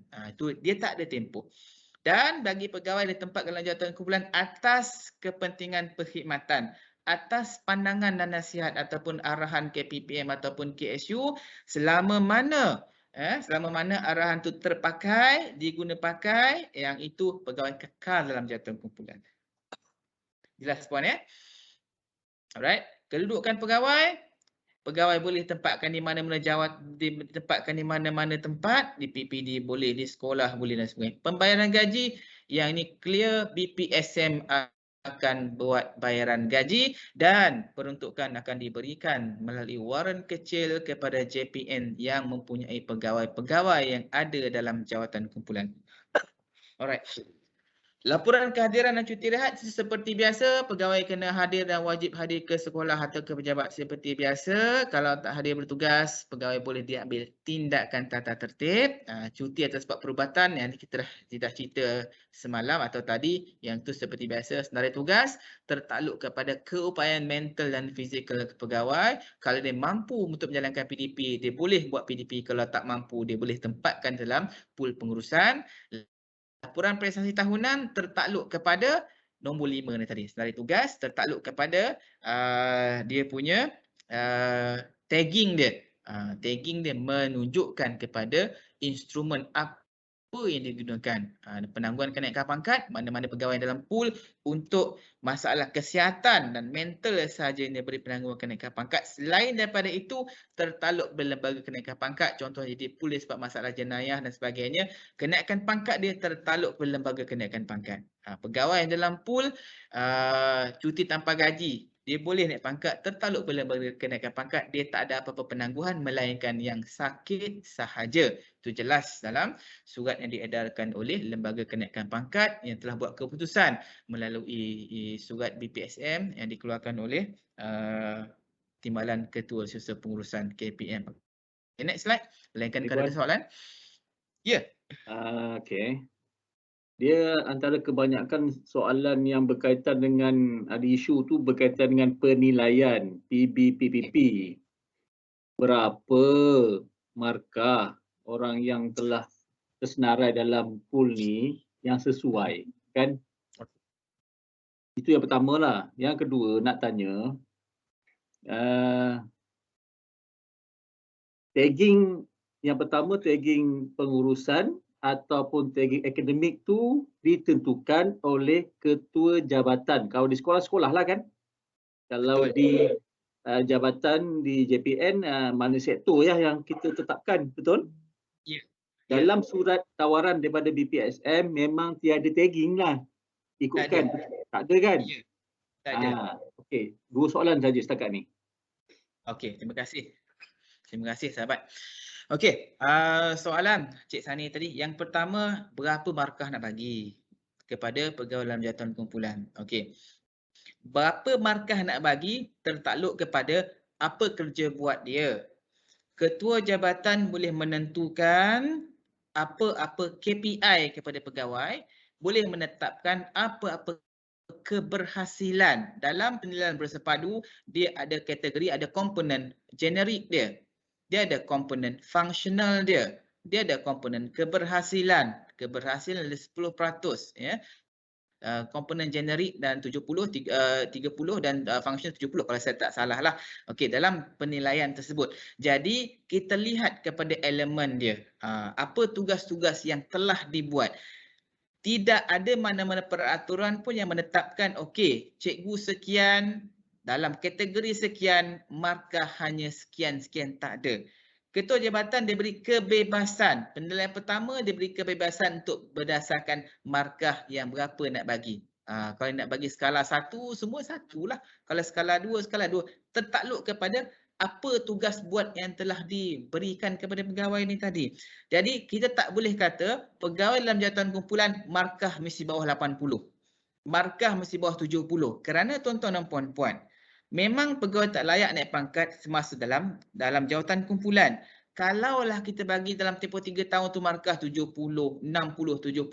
Bila dia keluar jawatan kumpulan, saya yakin lembaga kenaikan pangkat tak akan pertimbang kenaikan pangkat dia walaupun selepas keluar jawatan kumpulan dia layak untuk diberikan time base berasaskan kecemerlangan kerana salah satu kriteria iaitu mestilah dapat markah 80% ke atas dalam 3 tahun berturut-turut yang tu tak dapat dia capai. Dia takkan naik pangkat sehinggalah dia cukup tempoh 3 tahun dengan markah prestasi terkini dia 3 tahun berturut-turut cukup 80. Dia akan jadi macam tu. Jadi adakah ketua jabatan nak dia jadi macam tu ataupun ketua jabatan boleh dia bagi markah terpulang kepada ketua jabatan. Kalau dia bagi markah bawah 60, tiada pergerakan gaji pegawai ni layak tahun berikutnya. Yang tu kena hati-hati. Bawah 60 tak ada pergerakan gaji. Atas 60 tapi kurang 80 tak ada kenaikan pangkat. Jadi kita rujuk berdasarkan kepada tugas buat dia. Kalau layak 90 bagi 90. Kalau layak 80 bagi 80, tertakluk kepada kemampuan fizikal dan mental dia dijalankan. Sebab ketua jabatan kena ada dia punya KPI dia, kena ada dia punya tugas buat dia. Yang ni boleh rujuk dalam lampiran A kepada SPP KPM 2 2009. Yang tu dia jelaskan tugas-tugas yang boleh diberikan oleh ketua jabatan kepada pegawai yang ditempatkan dalam jawatan kumpulan berdasarkan kepada keupayaan fizikal dan mental dia. Itu yang pertama. Okay, yang kedua, ketua jabatan yang menentukan, ya, BPSM kita tak decide kerana kita tak kenal pegawai ni. Pegawai ni bukan di bawah seliaan BPSM, kita hanya keluarkan surat ketua perkhidmatan telah luluskan pegawai dalam jawatan kumpulan di tempat ke tempat sekian-sekian, dapat surat tu ketua jabatan tengok, oh dia ni tak boleh mengajar, dia ni ada masalah mental. Jadi kita tukar dalam e-operasi tagging pool pengurusan, masuk dalam e-prestasi tagging instrumen PTB untuk penilaian pada tahun tersebut. Okey. Yang soalan kedua tadi berkaitan dengan, lupalah Cik Sani. Dah menjawab dah sebenarnya. Dah jawab dah? Okay. Dah jawab. Satu lagi Cik Wan. Saya dapat makluman. Okey. Ya. Patutnya kita dapat senarai nama, contohnya ketua jabatan dapat senarai nama pejabatan kumpulan lah di sekolah tersebut, kan? Okey. Jadi saya dapat makluman yang katanya dalam e-operasi dia dah tak ada dalam sistem. Sebab dia dah penyertaan kumpulan. So, dia ada konflik untuk mengisi markah PBPBP sebenarnya. Dia dah tak ada dalam sistem. Jadi jadi maknanya yang isu itulah yang saya dapat maklumlah. Jadi antaranya dalam e-operasi tu dah tak ada dalam sistem, dia dah hilang kan. Jadi masa nak masuk e-prestasi tu nama tak ada. Clear tak? Clear tak? Okay. Clear. Okey. Baru-baru ni kita ada mesyuarat dengan bahagian pengurusan sekolah harian. Untuk yang dalam pool ni memang ada modul dia, memang ada tapak dalam e-operasi tu. Dia boleh tagging akademik dan juga pool pengurusan. Memang ada tagging dalam tu. Dan di samping itu juga, di samping tagging adalah Hermes, pegawai pool ni kena taggingkan juga dalam Hermes, mengisi jawatan kumpulan. Yang tu memang kena buat Hermes. Jadi saya mungkin bab teknikal ni kita boleh rujuk balik ke bahagian sekolah harian lah. Sebab yang ni saya tak boleh nak jawab pun sebab berdasarkan kepada baru dengan Cik Hanizan, BPSH, kita dah bincang dengan dia hari tu berkaitan jawatan kumpulan ni. Adakah jawatan kumpulan ni dibuat floating? Tapi kalau kita rujuk dengan BPM, dengan dia sendiri, memang dah ada tapak untuk masukkan pegawai-pegawai dalam jawatan kumpulan ni untuk ditaggingkan. Maknanya kalau dulu dia floating. Bila floating dia tak boleh nak masuk dan tak boleh nak baca dia dekat mana. Tapi sekarang katanya dah ada. Dalam aspek tu dah ada dan pegawai tu dah ditaggingkan. Cuma daripada aspek e-prestasi pun kena tukar juga instrumen itu daripada PDP kepada PTP bagi mereka yang tak mampu untuk mengajar. Apapun Cik Sani nanti kita semak balik ya Cik Sani ya. Okey, dalam hal tersebut. Sebab saya dimaklumkan memang ada dalam tu. Dia tak floating lagi lah. Sebab jadi dia akan jadi pegawai tersebut, dia isi markahnya dia main langsam je 79. Jadi orang yang penjawatan kumpulan ni dia tersenarai dalam prestasi sederhana. Itu yang saya dapat. Saya pun berurusan pasal tentang pegawai prestasi sederhana kan. Jadi saya pun mintalah data tersebut pada pegawai tersebut. Ya, jadi dia kata yang ini jangan kacau Cik Sani sebab yang ini guru-guru pool. Saya main langsam je sebab itu yang saya kata tadi tu, isu yang dalam e-prestasi tak boleh nak isi. Macam itulah. Tak apa. Akan disimpan balik ya daripada aspek teknikal tu insya-Allah. Okey. Saya nampak ada soalan dari Puan Junaidah. Seorang pegawai ini tidak hadir bertugas pada bulan 1 hingga bulan 4 tapi dapat laporan doktor beliau bipolar bulan 5. Tak hadir sampai bulan 4, bipolar bulan 5. Jadi sebelum tu adakah perlu diambil tindakan tata tertib atau sebaliknya untuk dimasukkan dalam pool pegawai tersebut tidak bersetuju? Yang ni saya dah sebut tadi. Yang pertama, saya nak jawab juga soalan yang kedua tadi tu, pegawai ketua jabatan tak perlu dapat kelulusan pegawai pun, tak perlu dapat kebenaran pegawai pun untuk poolkan pegawai ni tadi. Ketua jabatan boleh ambil tindakan serta-merta untuk poolkan. Sekiranya disahkan oleh sekretariat, doktor perubatan yang mengesahkan pegawai ni memang ada masalah bipolar. Yang tu kita boleh uruskan. Tapi sebelum laporan perubatan itu dikeluarkan, laporan doktor dikeluarkan, tempoh tak hadir bertugas tu tetap tindakan tata tertib berjalan seperti biasa di bawah peraturan 24 PW 395. Dia kena juga diambil tindakan tersebut tertakluk bila lembaga tata tertib lah untuk meneruskan tindakan atau apa-apa berkaitan dengan pegawai ini. Jadi jawapan saya tadi, yang pertama pegawai boleh dirujuk untuk masuk ke dalam jawatan kumpulan dan kita tak perlukan pun pegawai ini setuju atau tak setuju. Ketua jabatan boleh ambil tindakan segera dan serta-merta. Alright. Okey, kita dah nampak setengah ni. Kita sambung esok boleh ke? Sebab esok ada slot dengan saya pagi esok 3 jam tu. Dengan lepas tu kita cerita pasal pencen. Ke macam mana urus dia? Sebab kita tak naklah lewat-lewat nanti 4:30 ke pukul 5 mungkin peserta ada urusan-urusan lain lepas 4:30. Sebab kita memandangkan ada lagi slot dengan saya esok 3 jam lagi cerita buat pencen. Kita masukkan juga ni dalam pagi esok. Boleh ke urus dia? Boleh tuan. Boleh. Okey, kalau macam tu terima kasih Rustia. Jadi tuan-tuan dan puan, reserve dulu soalan-soalan tuan-tuan dan puan esok. Kita jumpa lagi pagi besok pukul 10 Rustia Cik Sani jangan lupa tau esok sekali lagi. Okey, insya-Allah esok kita akan jumpa besok pukul 10 pagi. Kita akan sambung balik slide hari ini untuk kita sama-sama bincang esok, dan tuan-tuan dan puan ada dengan saya 3 jam. Esok lebih sikit pun tak apa kot. Pukul 10 sampai pukul 1 kita lebih sikit tak apa kot sebab tengah hari kan. Jadi petang-petang ni kita bagi pelepasan lah kepada tuan-tuan dan puan. Mungkin ada perkara nak dibuatkan petang-petang ni insya-Allah. Okey, akhir kata saya ucapkan terima kasih kepada semua peserta-peserta, rakan-rakan saya di DJPN. Bagi peluang dan ruang. Saya mohon maaf sebab sekiranya terdapat sebarang kekhilafan dan kesilapan saya dalam tempoh kita bersiaran pada petang ini. InsyaAllah kita akan jumpa esok pukul 10 pagi sambung topik hari ini, dan terusnya kita akan cerita bab persaraan insya-Allah. Akhir kata saya akhir dengan lafaz yang mulia, wabillahi taufiq wal hidayah. Wassalamualaikum warahmatullahi wabarakatuh. Salam hormat dan terima kasih. Bye bye.